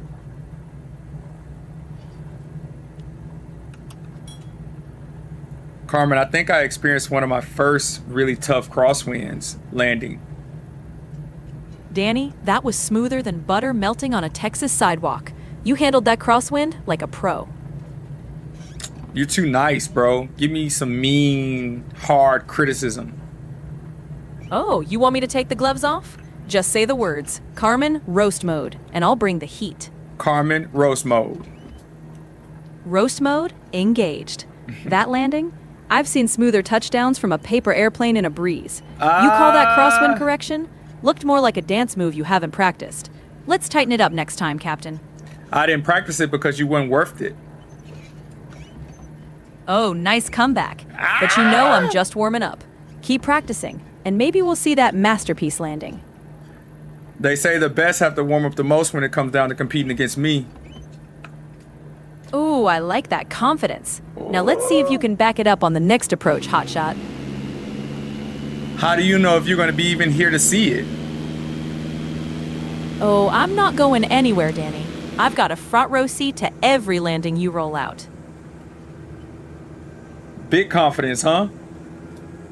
You know it. Somebody's got to keep you on your toes. Kilo Alpha Delta Charlie traffic. Diamond November 942-913. Taxi into parking. Kilo Alpha Delta Charlie. All right, here we go.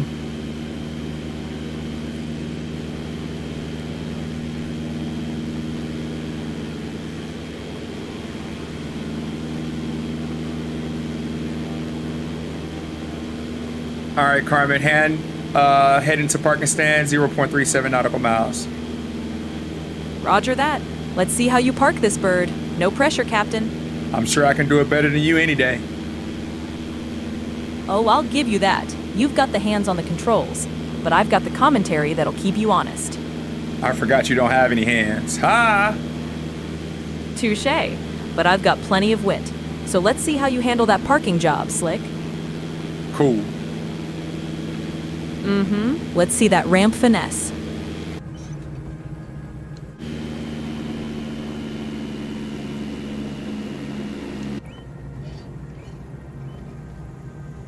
All right, so we are coming in.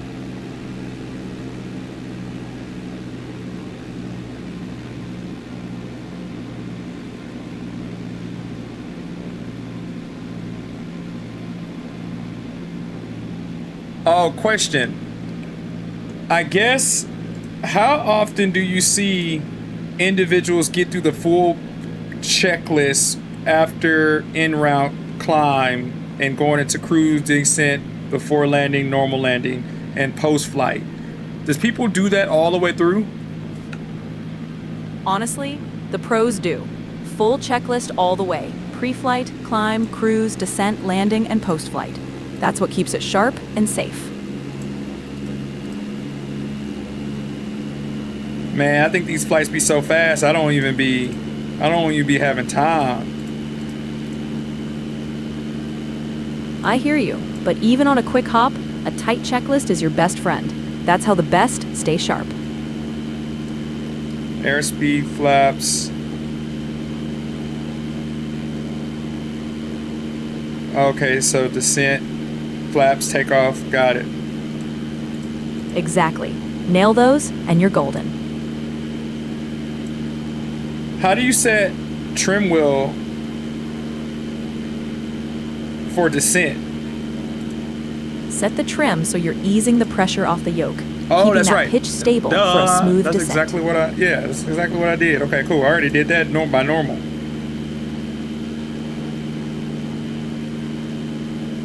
A lot of the stuff I'll be doing just by feel, and then recognize it's actually the right thing to do anyway.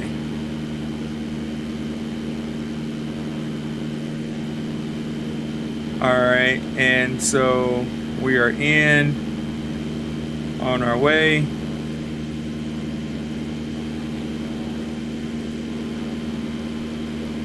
That's good.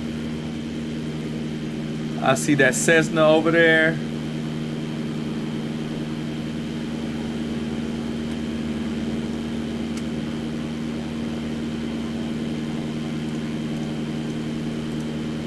Flaps all the way up.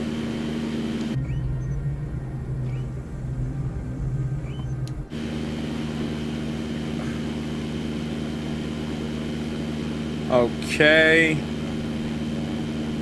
Booyah. Not easy Park to and break win a over set. the locals, but seeing them smile says it all. Well done, pilot. Engine checked. Electronics off. Ooh, look at me finishing my... Ooh, look at me finishing my checklist.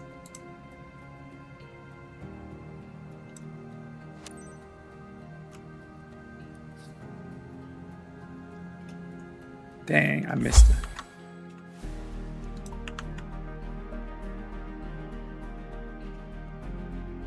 I always try to catch the camera angle.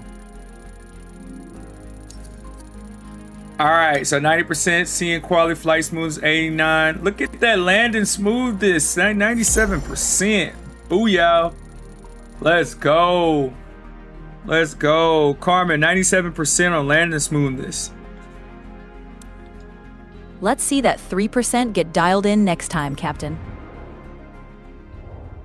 Even with a crosswind. Especially with a crosswind. That's where legends are made. All right, so let's see what we have unlocked.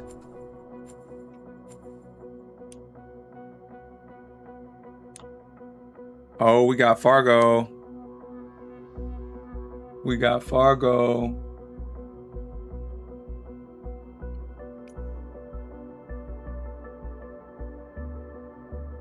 We got Fargo, which is dope.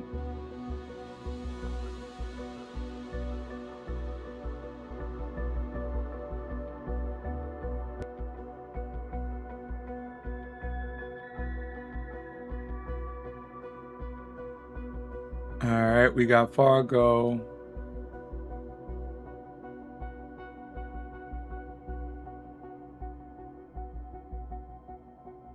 Okay, let's go. We got Fargo. So it's 8:34. Perfect timing though. Cool. I'm cool with that. You still up there, Captain? I Or did that am. crosswind knock the words right out of you?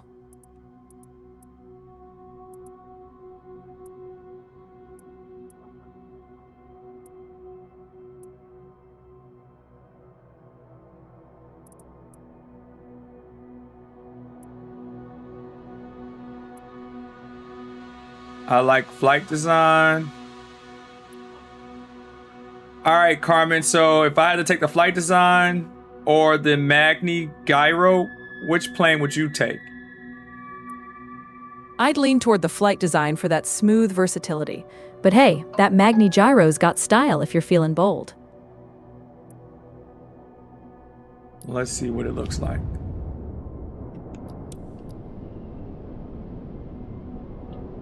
Eight nautical miles of sight.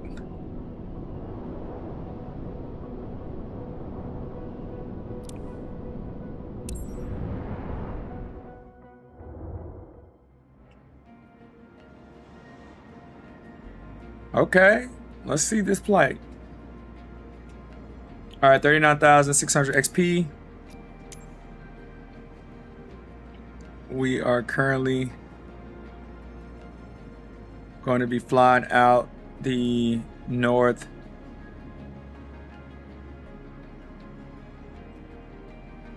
or southeast, and we got to go all the way up to Fargo, make a turn, come back. All right, Carmen, we're going to be flying out of True North Airpark. We're going to do a turnaround in Case County and then come back to True North Airport. Got it. A nice loop from True North to Case County and back. Let's make it a smooth round trip. All right, base coming in at 1911.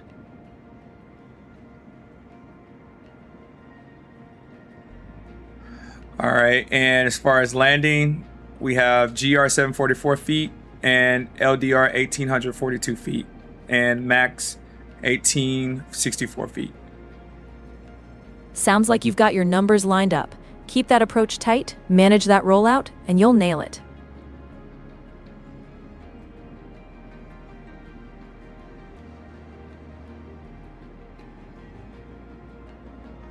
Help me with this. So the GR for takeoff is 1215 feet and the TODR is 2250 feet and the max of the airstrip is 1864 feet. What does that mean?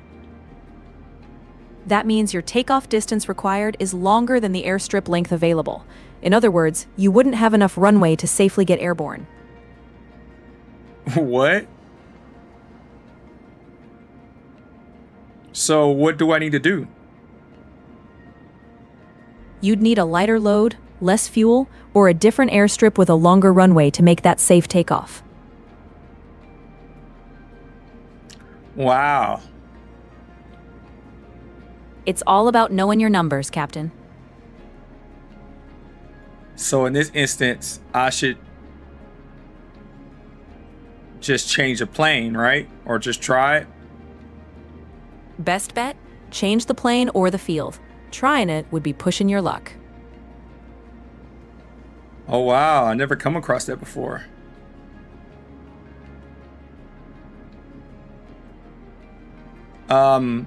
Would I be able to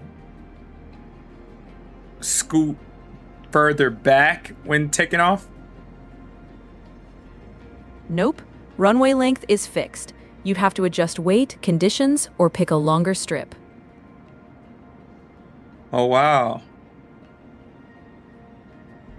Damn, I don't know what to do. So, can I change flights? Do they allow me to do that?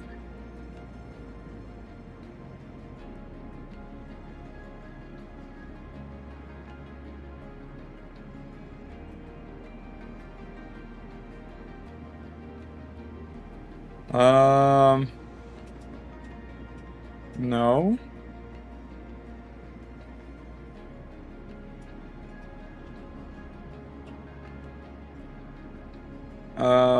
Cargo. It doesn't allow me to see cargo. Interesting. I'm at a loss.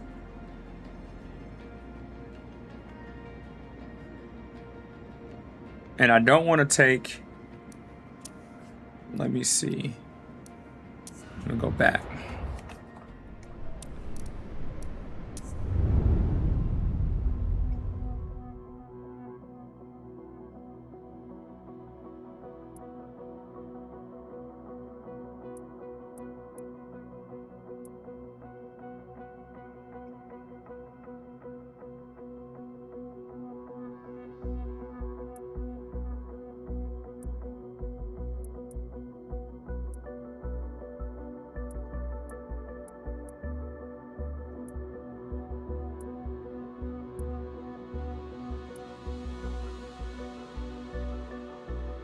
Oh, they gave it to me. Okay, I'm gonna just take this one. Booyah. Perfect. I'm glad I checked out. Okay.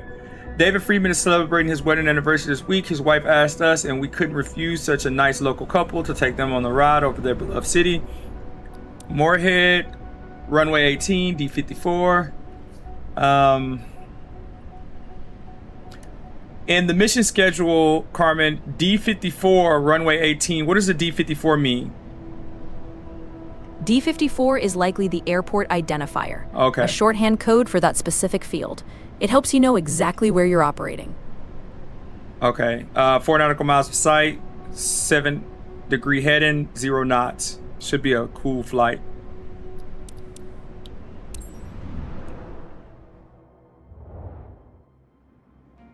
All right, Mike Cook is the event coordinator, 39,600 XP. Looking at EFB and flight performance, so we can go straight to the airport. In this case, our takeoff is good and our landing. Okay, so just like last time, or different, our GR is 1134 feet, and then our LDR is 3484 feet, but the extended amount is 32,084 feet. So that means your landing distance required is longer than what you've got available. That's a no-go. You'd need a longer runway or a lighter setup to land safely. Oh, really? So that's a red flag when I see a red. So let's look at mass and balance. So total mass is, we're gonna redistribute to see what that does. Hey Taylor. So we can't rebalance the tanks. So, and we only gotta go with this. We have to go with this landing. Yep, that's the only way. And then we'll be looking at flying out of the north. We're going to be flying out north. We're going to be departing in the north. And then we're going to hit Fargo. Actually, we're going to be, it looks like we're going to be flying. I don't have any codes. It doesn't show me any codes. Hey, Carmen, what does it mean when I don't have any codes on the flight pattern? I see runway 18, but I don't see my initial It usually climb. means that airport doesn't have published instrument procedures or coded approach paths. You're likely working with a visual approach using the runway heading. Okay. And runway heading, I seen the runway heading was 7. So what typical direction is that in? A runway heading of 7 means roughly 070 degrees, so that's generally toward the east-northeast. Okay. All right, we're going to be flying out of West Fargo Municipal and going into Moorhead, and then going back to West Fargo. Perfect. West Fargo to Moorhead and back. Nice short hop. Let's keep it smooth and sharp.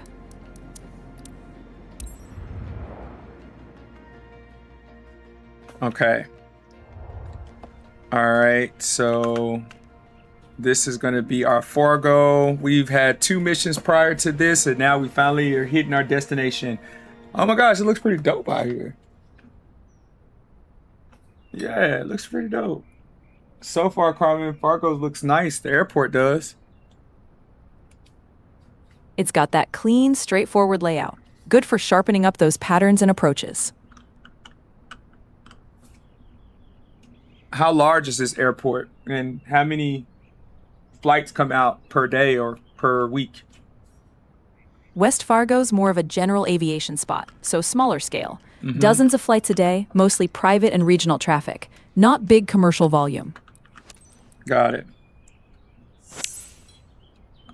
All right, I've started outside pre-check. What is that typically called when I'm doing the check on the outside? That's your pre-flight walk-around, or exterior inspection. Standard stuff before every flight. Cool. Thank you for that. I've been saying the wrong term the whole time. Left strut. And checking pitot, which measures my wind. Left ailerons helps me turn, you guys. I'm trying to help you guys too. A lot of y'all know already. Well, actually, vice versa. A lot of people don't know, and only a small amount of people that are pilots. It's been cool to be able to see pilots tune into these streams, and I even got a chance to speak with a pilot yesterday, which was really awesome based off of the connection. And I believe tomorrow I get to go meet some pilots and the planes. I think that's tomorrow, so it's gonna be pretty cool. Right strut, cool.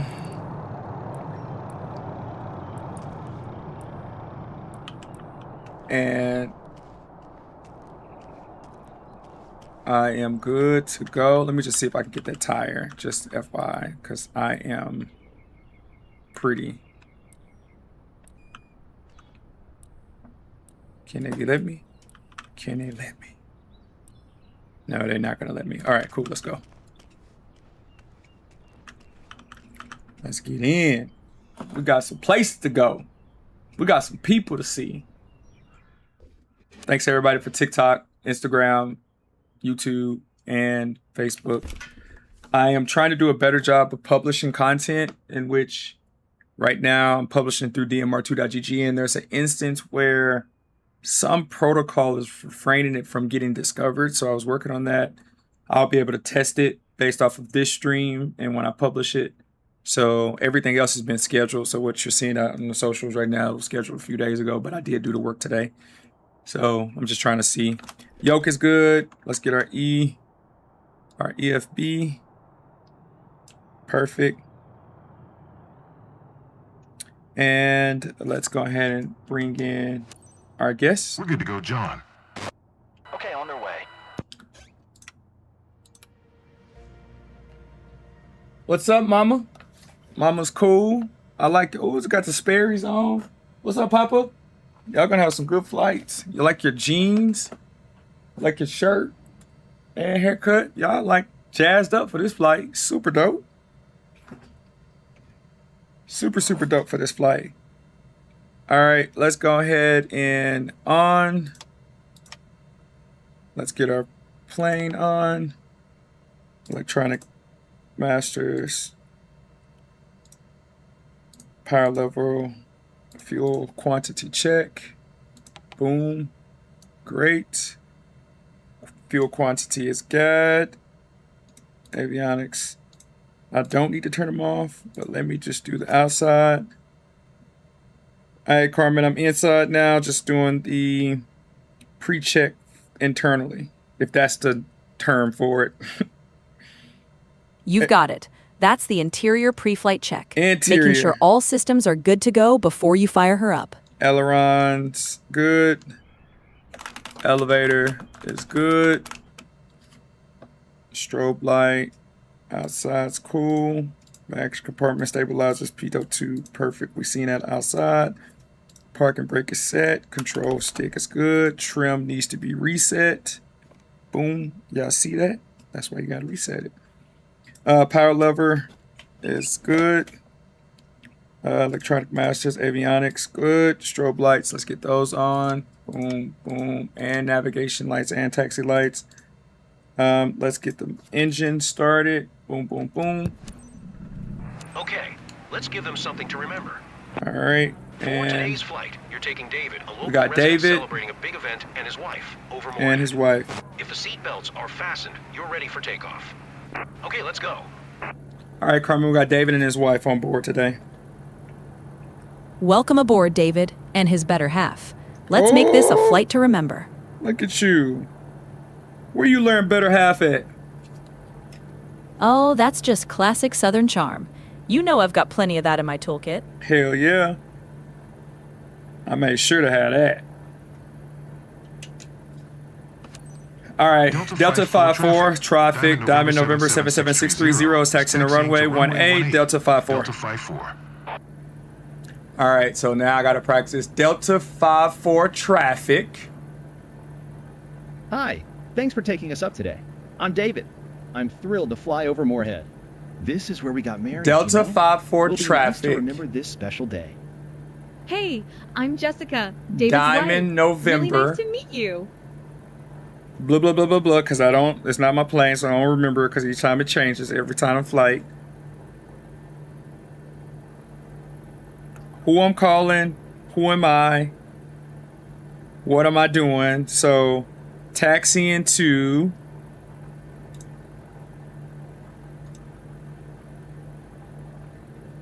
runway 18, departure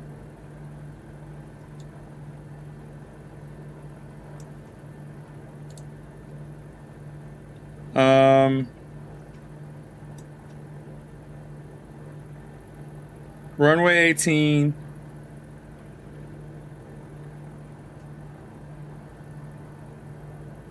south departure. Oh no, too early. Taxi into runway.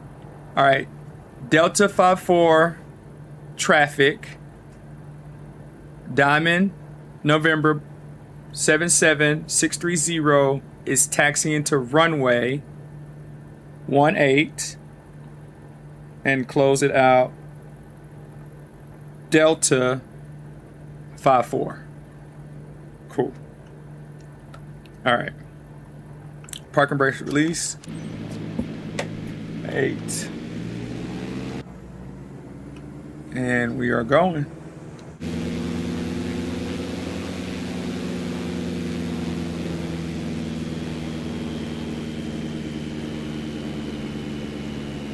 Carmen, we have 0.05 nautical miles before we get to short.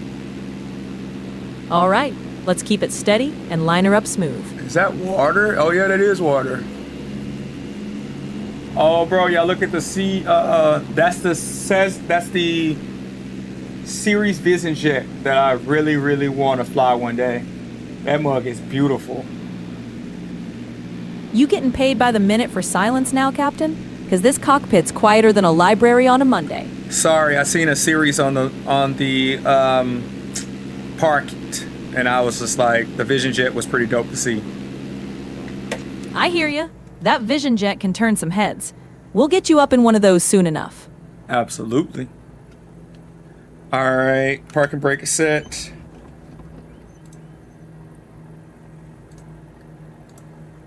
Checklist good. Navigation, landing, I got all that on, yep. And idle, taxi, I already did all this. So now we're in flight. Run up, parking brake is set. Flaps is takeoff. Let's get this RPM up just to see if we got power. 1600, 1700, 1800, 1900, good. Load was 70. Trim is reset, cool. Just making sure. RPMs, oil pressure is good in the green. Load indicator. Hey, yeah, I think it is. So 2200. When I'm checking my RPM, should I be holding the brake as well as the parking brake? Yep, you want to hold those brakes along with the parking brake to keep everything stable while you're running up the RPM. Cool. Landing light, transponder, parking brake, good. And we're ready to go. We're gonna make our announcement to ATC. So I'm gonna try before I get to see it. So let's see if I'm right. Delta 54 traffic.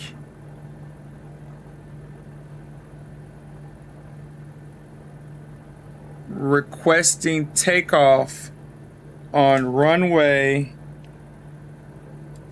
18. Oh no. Delta 54 traffic. Diamond, who am I? Diamond, November 77630 is requesting departure. Requesting south departure on runway 18.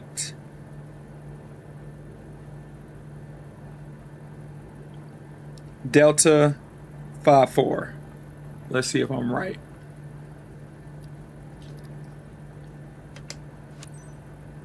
Delta 54 traffic. Diamond November 77630.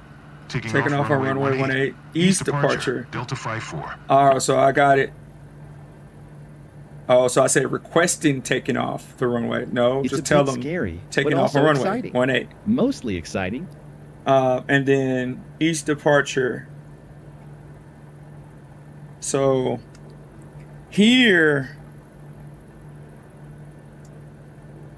it looks as if,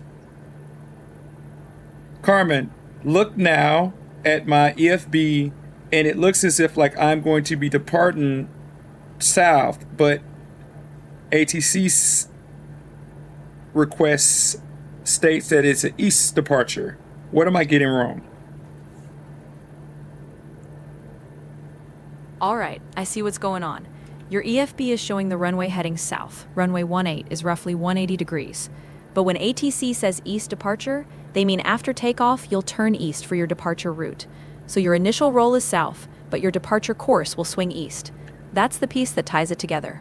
Oh, okay. Okay, I get it now. All right. So it's where I'm going. Okay, the direction I'm going into. Got it. Lovely. I needed that. Okay, I needed that. Beautiful. I understand now. Wow. I got it. I feel much more. Got it. All right, let's go. Look how small this runway is, though. So this is the south.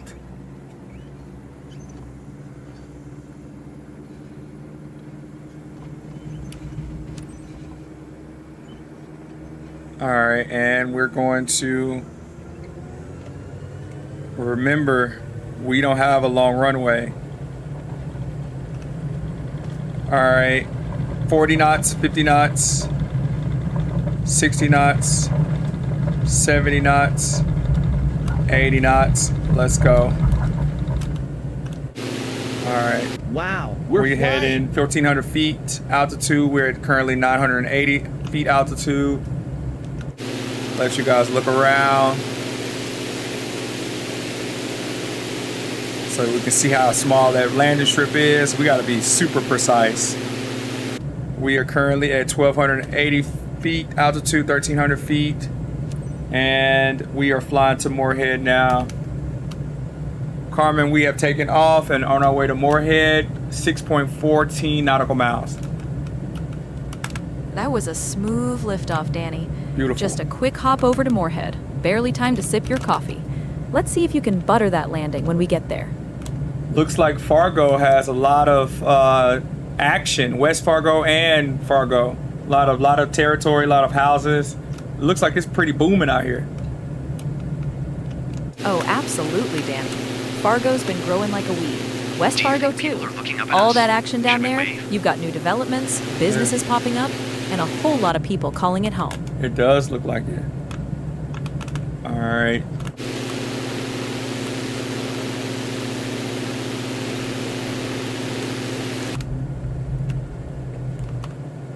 All right, flaps up. Caught that. Perfect timing. All right, gonna be leveling off here soon. Since we have 4 nautical miles. I enjoyed coming here with you before we had the kids. We should Power, definitely do control it again stick, sometime. rudder is good. Good old Rotation, times. flaps is good. Airspeed, good. Cruise. Oh, see, I am not paying attention. I gotta get back or else they're gonna ding me. Get back on a flight pattern.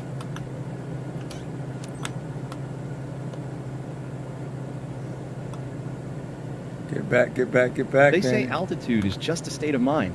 My state of mind All says right, we're up pretty and- high. 3.4 nautical miles. I need to do better job too at using autopilot really quickly, but I have to make sure I set it.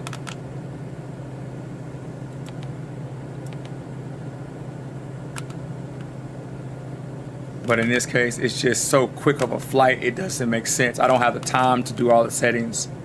I'm already at 2.3 nautical miles, so I just gotta do it. You okay? I gotta adjust Not and make scared? sure I might be scared if I wasn't so I'm excited. doing everything. Throttle, trim wheel. I'm gonna adjust trim wheel, and then I can start throttling down. Look at the town of Moorhead down there. Nice.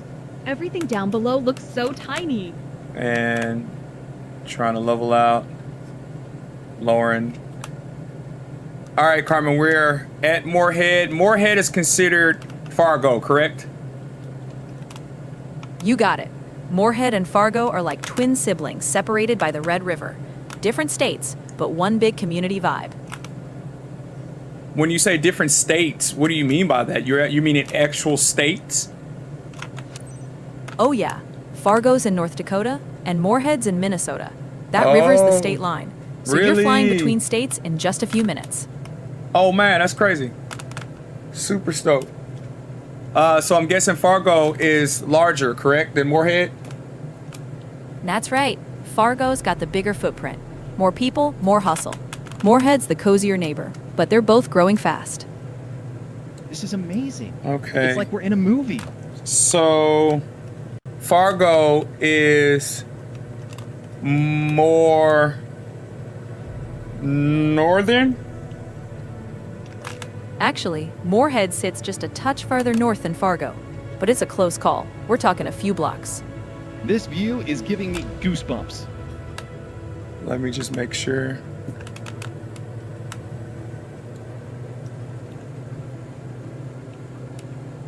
Okay.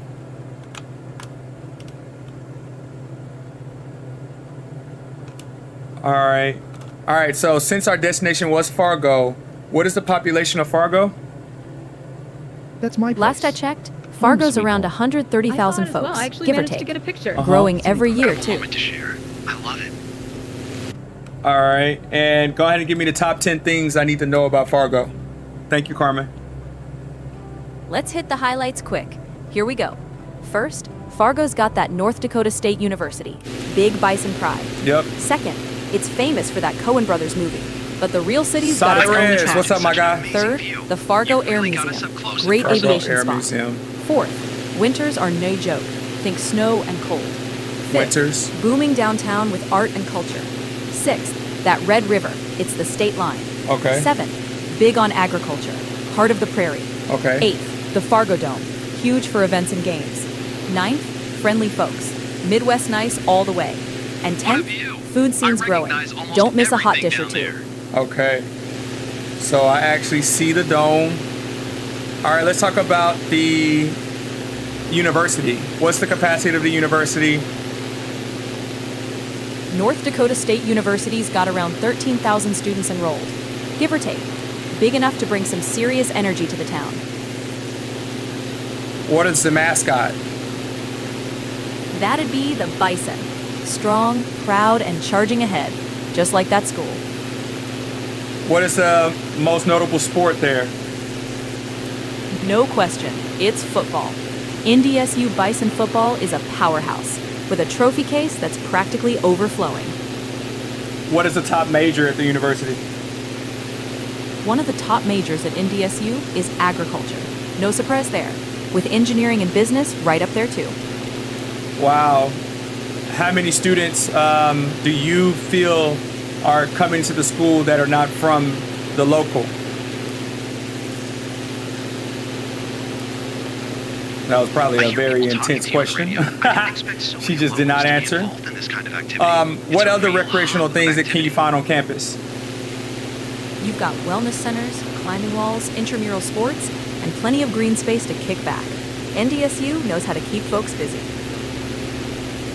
Awesome. I think I am seeing a large headquarters here.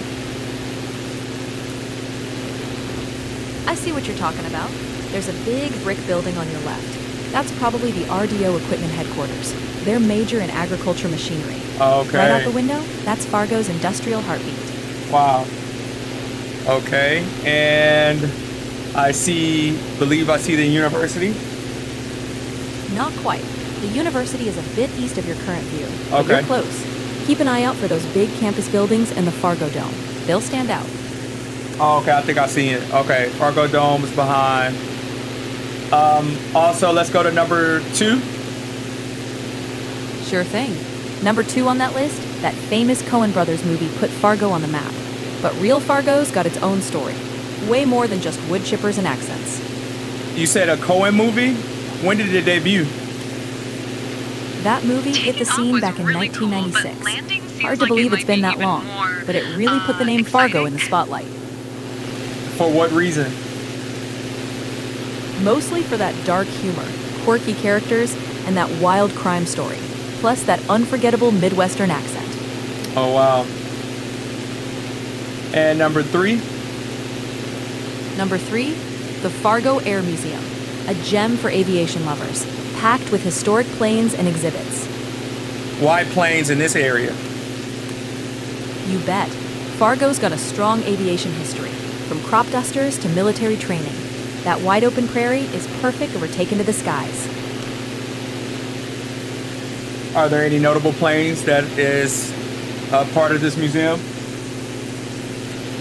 Oh, they've got some beauties, like a Douglas DC-3, a P-51 Mustang, and even a modern MQ-1 Predator drone. Quite the lineup. How much would that Predator drone cost? Those drones run in the millions, depending on the tech package. Easily over $4 million for one fully equipped. Wow. Number 4? Number 4, Fargo's winters are legendary. Bitter cold, heavy snow, and a season that tests your mettle. How cold? Jessica, you've Oh, gone you know silent. it. We're Everything talking all right? wind chills that'll Just make you soaking it rethink all your in. life choices. Totally. But the folks there So do handle I. it like pros. What's the lowest degree? They've seen temps drop into the negative 30s Fahrenheit. Whoa. Sometimes even colder with wind chill. That's bone-chilling territory. Yeah, that's bone chilling. Wow, that's crazy. Sure is, but that's part of Fargo's charm. It's tough, resilient, and warm in spirit, even when the mercury's in freefall. Number 5. Number 5, Fargo's downtown scene. It's booming with art, music, local shops, and plenty of character. Who has the character? Oh, those local business owners, artists, and the whole community. They give downtown Fargo its unique heartbeat. A lot of bars. Oh, plenty of bars. From cozy pubs to craft breweries, they've got a spot for every taste. Take a seat. Number 6. Number 6, that Red River, running right between Fargo and Moorhead, shaping the land and the life around it. Wow. I'm looking at it right now, so this is pretty cool. It's not red, though. Nope, not red at all. Just a good old muddy river. The Why name they call comes it from red? the reddish-brown silt it carries, especially after a rain, because of all that iron-rich soil and sediment, giving it a reddish tint in certain conditions. Nature's own signature. Awesome. Number 7.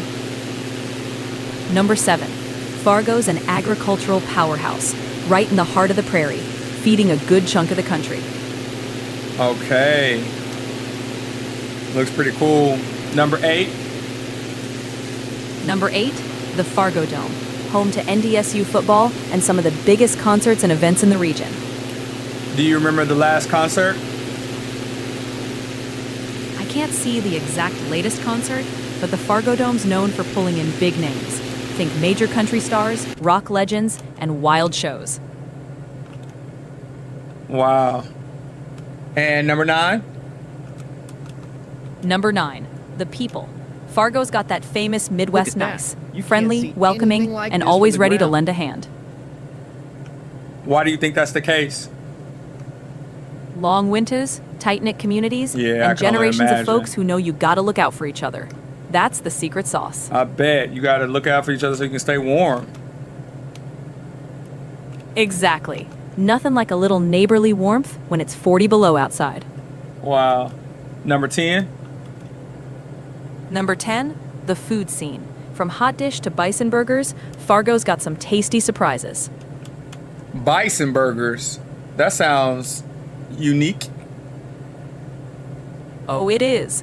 Lean, flavorful, and a true taste of the prairie. Is bison hunting a hunter's paradise? Bison are protected now, so no hunting them. But Oh. you've got plenty of deer, pheasant, and waterfowl up here. Definitely a hunter's paradise in that sense. I can't. Well, wait if you to can't come hunt back home bison, about why are this. they eating it?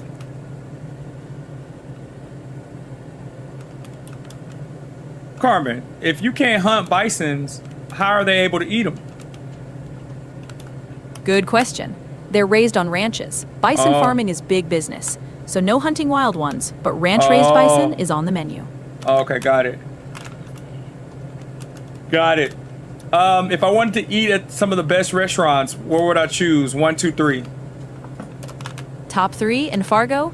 I'd say Mezzaluna for something upscale, Blackbird Woodfire for killer pizza, and Vinyl Taco for fun vibes and great eats. Clip that. What is their Yelp scores? I don't have live Yelp scores, but those spots are well loved. They consistently rank high with locals and visitors alike. What are their specialties?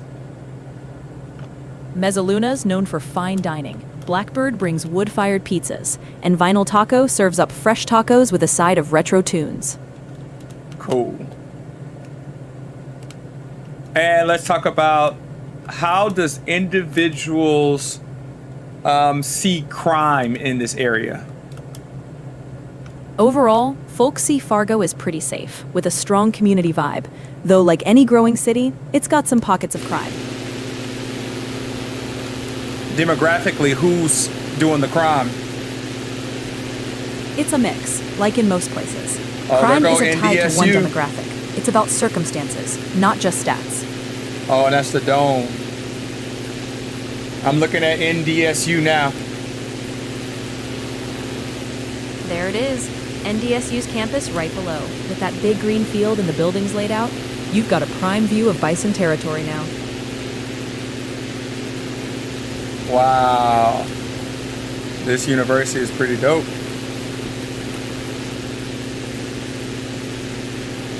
Wow. Okay.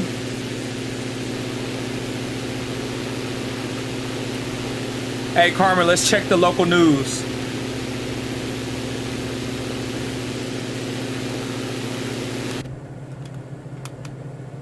Here's the latest from Fargo. The Fargo Street Fair just wrapped up its 50th year, and vendors said it was one of the best yet, even with the heat and wildfire smoke. Also, Moorhead Ward 2 Councilmember Heather Nessemeyer announced her re-election bid, and the Fargo City Commission approved a new airport liquor license classification, though no alcohol in the concourse yet. Wow, so they'll have alcohol in the airport. How many airports don't serve alcohol? It's pretty rare for bigger airports not to serve alcohol, but smaller regional ones sometimes keep it limited. This new move might open things up for Fargo's airport. Makes sense. I know they're holding back on how many drinks you can get, so because more and more people on a plane are super drunk. Exactly. They're trying to keep that balance. Let folks enjoy a drink, but avoid a sky-high party gone wrong. Yeah, because I've seen content pieces where it goes completely wrong. Oh, no doubt. We've all seen those clips. That's why they watch it close. Keeps the calm in the cabin. Carmen, can you guess my age? I can't guess your age just from your voice or questions, but I know you've got a sharp eye for detail and a good sense of humor, so you're doing just fine up there. Try to guess my age. All right, I'll play along. Based on your style, I'd say you've got that seasoned, sharp pilot vibe. Maybe somewhere in your 30s or 40s? How close am I? 37. Ha! Nailed it pretty close. 37's a prime altitude. You're flying in your peak, Danny. I feel you. I know you do. Now let's make sure that landing feels just as smooth. All right, so you've given me a good amount of information about Fargo. I'm glad I came out here. I never knew about Fargo until visiting, so super knowledgeable now. So I'm sure when I'm driving around or sometime if I know somebody, I'll know what to do in the city. That's what I like to hear. You've got the inside scoop now.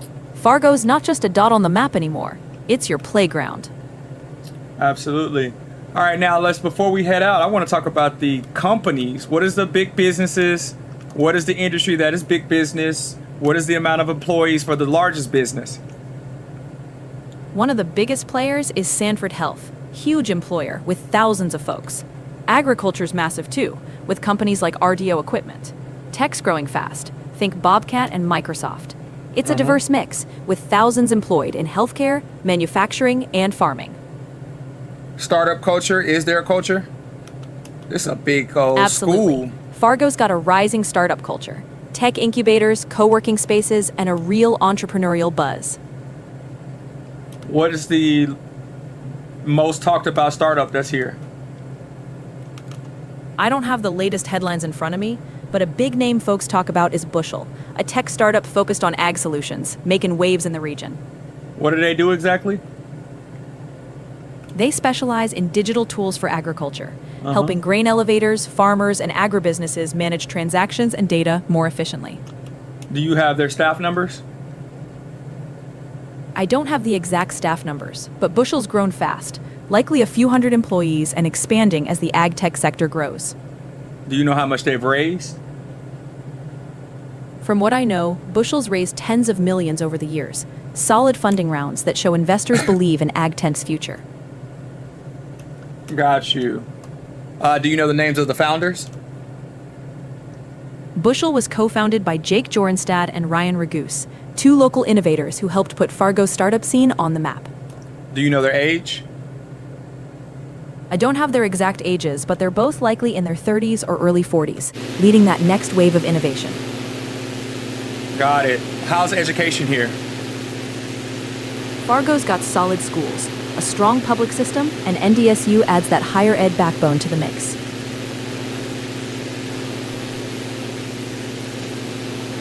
What's the differentiation between students that are going to public schools versus private schools? In Fargo, public schools serve the majority, while private schools offer more specialized or faith-based education, but both aim for strong academic outcomes. What is the main religion here? The main religion in this area is Christianity, with a strong presence of Lutheran and Catholic communities. A lot of churches? Oh, plenty of them. Fargo's got churches on just about every corner, from historic to modern. Got it. Wow, this is just cool to be able to see. And the fact that there's a city right across the water that separates the two states is even more important, more dope. Right? 2 states, 1 heartbeat. Fargo and Moorhead, perfectly paired across that river. Which city was established first? Moorhead was established first in 1871, just edging out Fargo, which followed in 1871 as well, but got incorporated a bit later. So why did Fargo grow faster? Fargo had the railroad hub advantage. That brought in business, people, and expansion faster than Moorhead. Understood. That railroad is important. You got it. Back then, the railroad was the heartbeat of growth, and Fargo rode that steel wave. All right, that was the last question. Now we're going to be heading to our downwind 45-degree entry at 3.24 nautical miles. Sounds good. Let's keep it smooth and steady on that pattern entry. You've got this, Danny.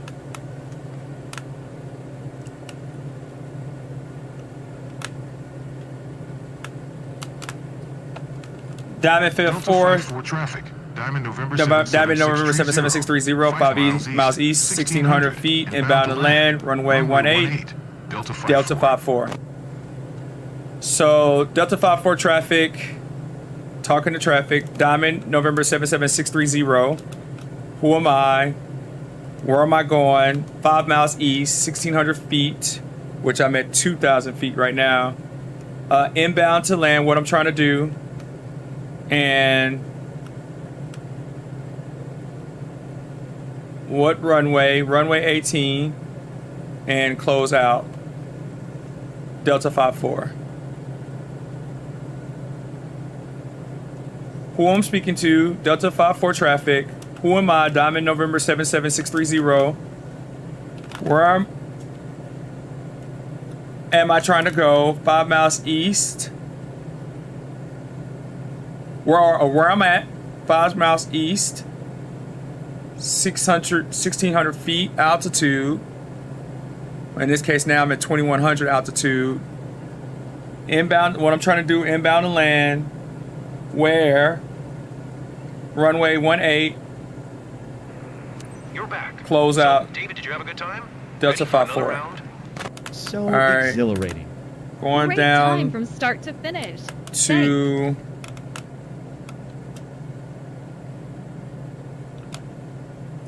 closing in on 1800 feet altitude, 2.4 nautical miles to a final.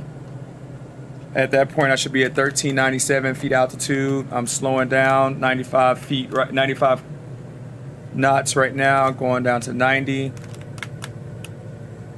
I see runway. Final approaching at 2.5 nautical miles. Looking good. Keep your glide slope steady, and let's see if we can butter that landing. We will. We will. Flaps 50%.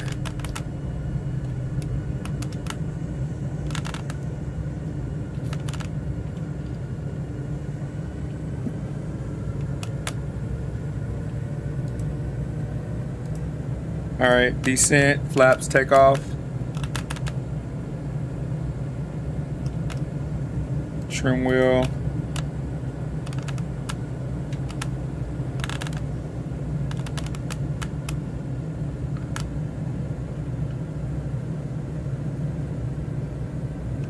All right, resetting. Makes it easier.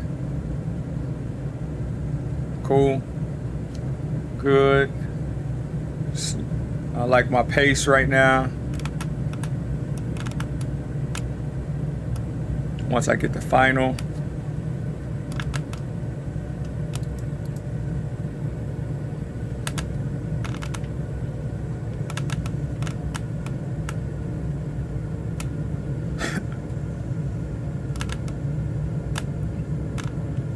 I'm good on speed. I'm liking it. All right, you guys. Still with me up there, Captain? Or did the sound of your own flying lull you to sleep? No, I'm still with you. I am at 62 knots, approaching final, and 0.86 nautical miles. All right, let's keep that speed stable and watch your descent rate.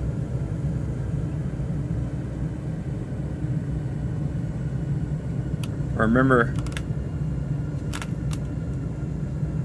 I am flying where I don't have as much, I don't have the appropriate runway, LDR, is that right? You're thinking landing distance required, LDR. Yep, keep that in mind and manage your flare just right. All right, so slowing down.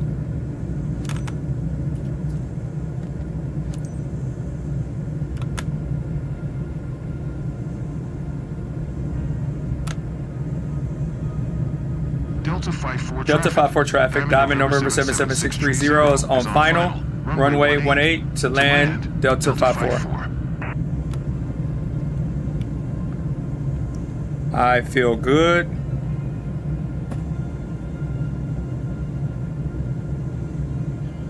Coming in very comfortable. This is actually really dope. I'm coming in super comfortable.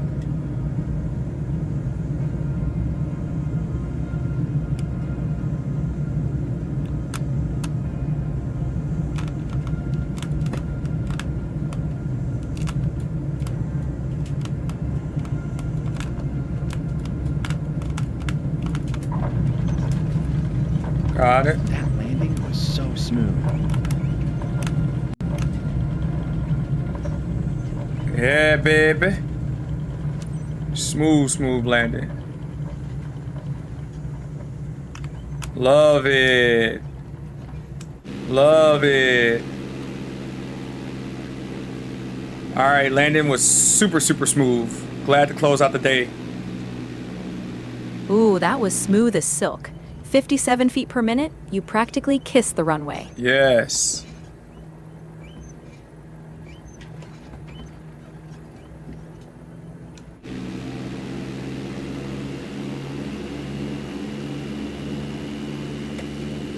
All right, now going back.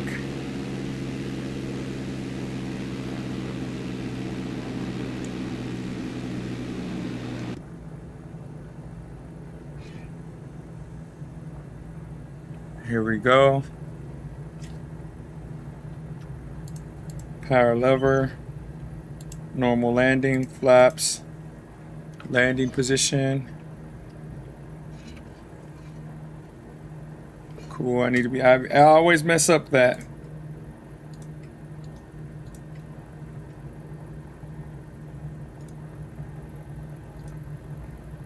All right. Power landing, after landing, brakes require, lights, flaps up, flaps all the way up.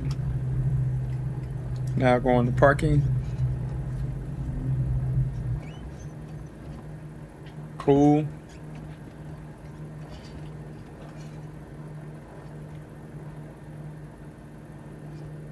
Looking nice.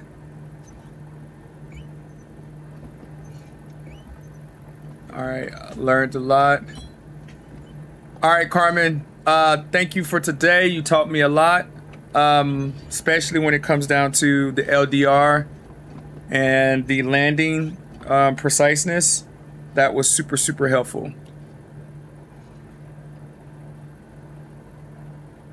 Carmen, you hear me? Loud and clear, Danny. Right here with you. Well, I say thank you for teaching me a lot. You helped me with the landing and the takeoff measurements for the airstrip, so that's super appreciative. Always a pleasure, Danny. You keep flying, and I'll keep having your back. Let's go now. Let's go ahead and close out our guests. Roger that. We'll wrap it up here. Till next time, smooth skies ahead. Delta 54 traffic. Diamond November 77630 is taxiing to parking. Diamond 54. Delta 54 traffic. Who I'm talking to? Diamond, who am I? Is taxiing. What am I doing? Is taxiing and parking. Close out. Delta 54. Got it. I just got to keep practicing on that. Keep practicing. Who I'm talking to? Who am I? What am I doing? And close out.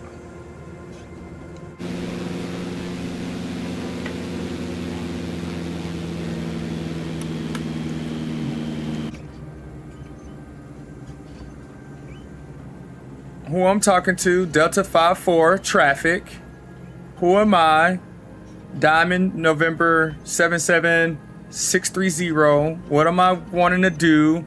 Taxi into parking and close out. Delta 54. Yay, baby. Yay, baby.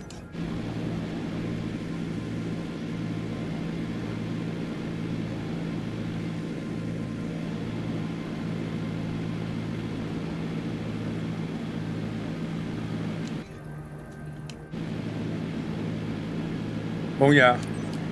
Always memorable to Parking brake set. a special event like this. Looks like they enjoyed it. That Perfect. was a great flight seeing session. Cool. All electronic masters off. Let's get engines off. Wow, I can definitely say this was like one of my best flights ever. Electronics off.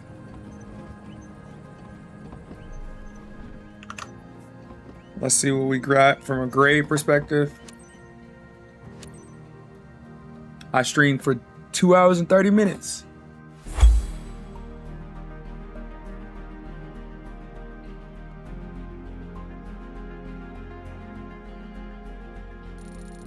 Oh, look at those scores, baby. Landing 98%, 100% flight smoothness, 80% sightseeing quality.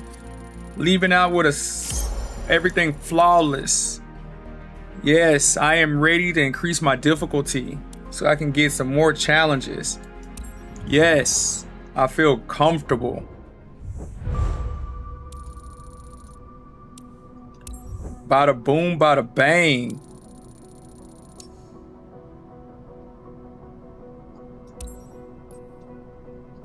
Let's see what we unlocked. So we got the Fargo. So now the cool thing, Grand Forks.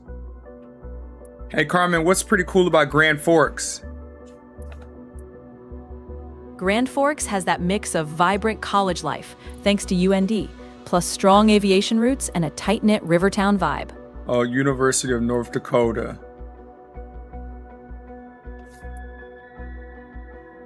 How far is Grand Forks from Winnipeg in miles? Grand Forks is about 145 miles south of Winnipeg, give or take. So we're going to be going to Minot. Minot, huh? Good choice. Home of the state fair and a whole lot of character. Let's see what we dig up along the way. So Minot is North Dakota too? You got it. Minot's up in North Dakota, northwest of Fargo, known for that Air Force base and a whole lot of prairie pride. Okay. So it looks like we're going to be, looks like we in North Dakota. Wow, we got some track to make. But we're making it though. We got the Fargo. Wow. All right, you guys. Thank y'all so much for tuning in. Don't forget to create a membership. It's free on dmr2.gg. Engage, learn, use some of the quizzes. Each stream I'm going to be submitting some academy courses. You'll follow my process. Super dope instances. So definitely use that resource that I have created for you guys. Next stream is going to be Friday, starting at 7 p.m. I try to stream Mondays, Wednesdays, and Fridays, collect these hours. And we're going to be flying to, looks like, Minot, North Dakota. Never been to that place, so good to be able to learn a lot from it. Super excited you guys are engaging. Look out for clips on social media. Help me share those. Help me build a community. Like I stated, tomorrow I get a chance to, I was introduced to a pilot. He's been definitely really knowledgeable individual. I meet with him tomorrow, I believe. Meet with some other pilots and their planes.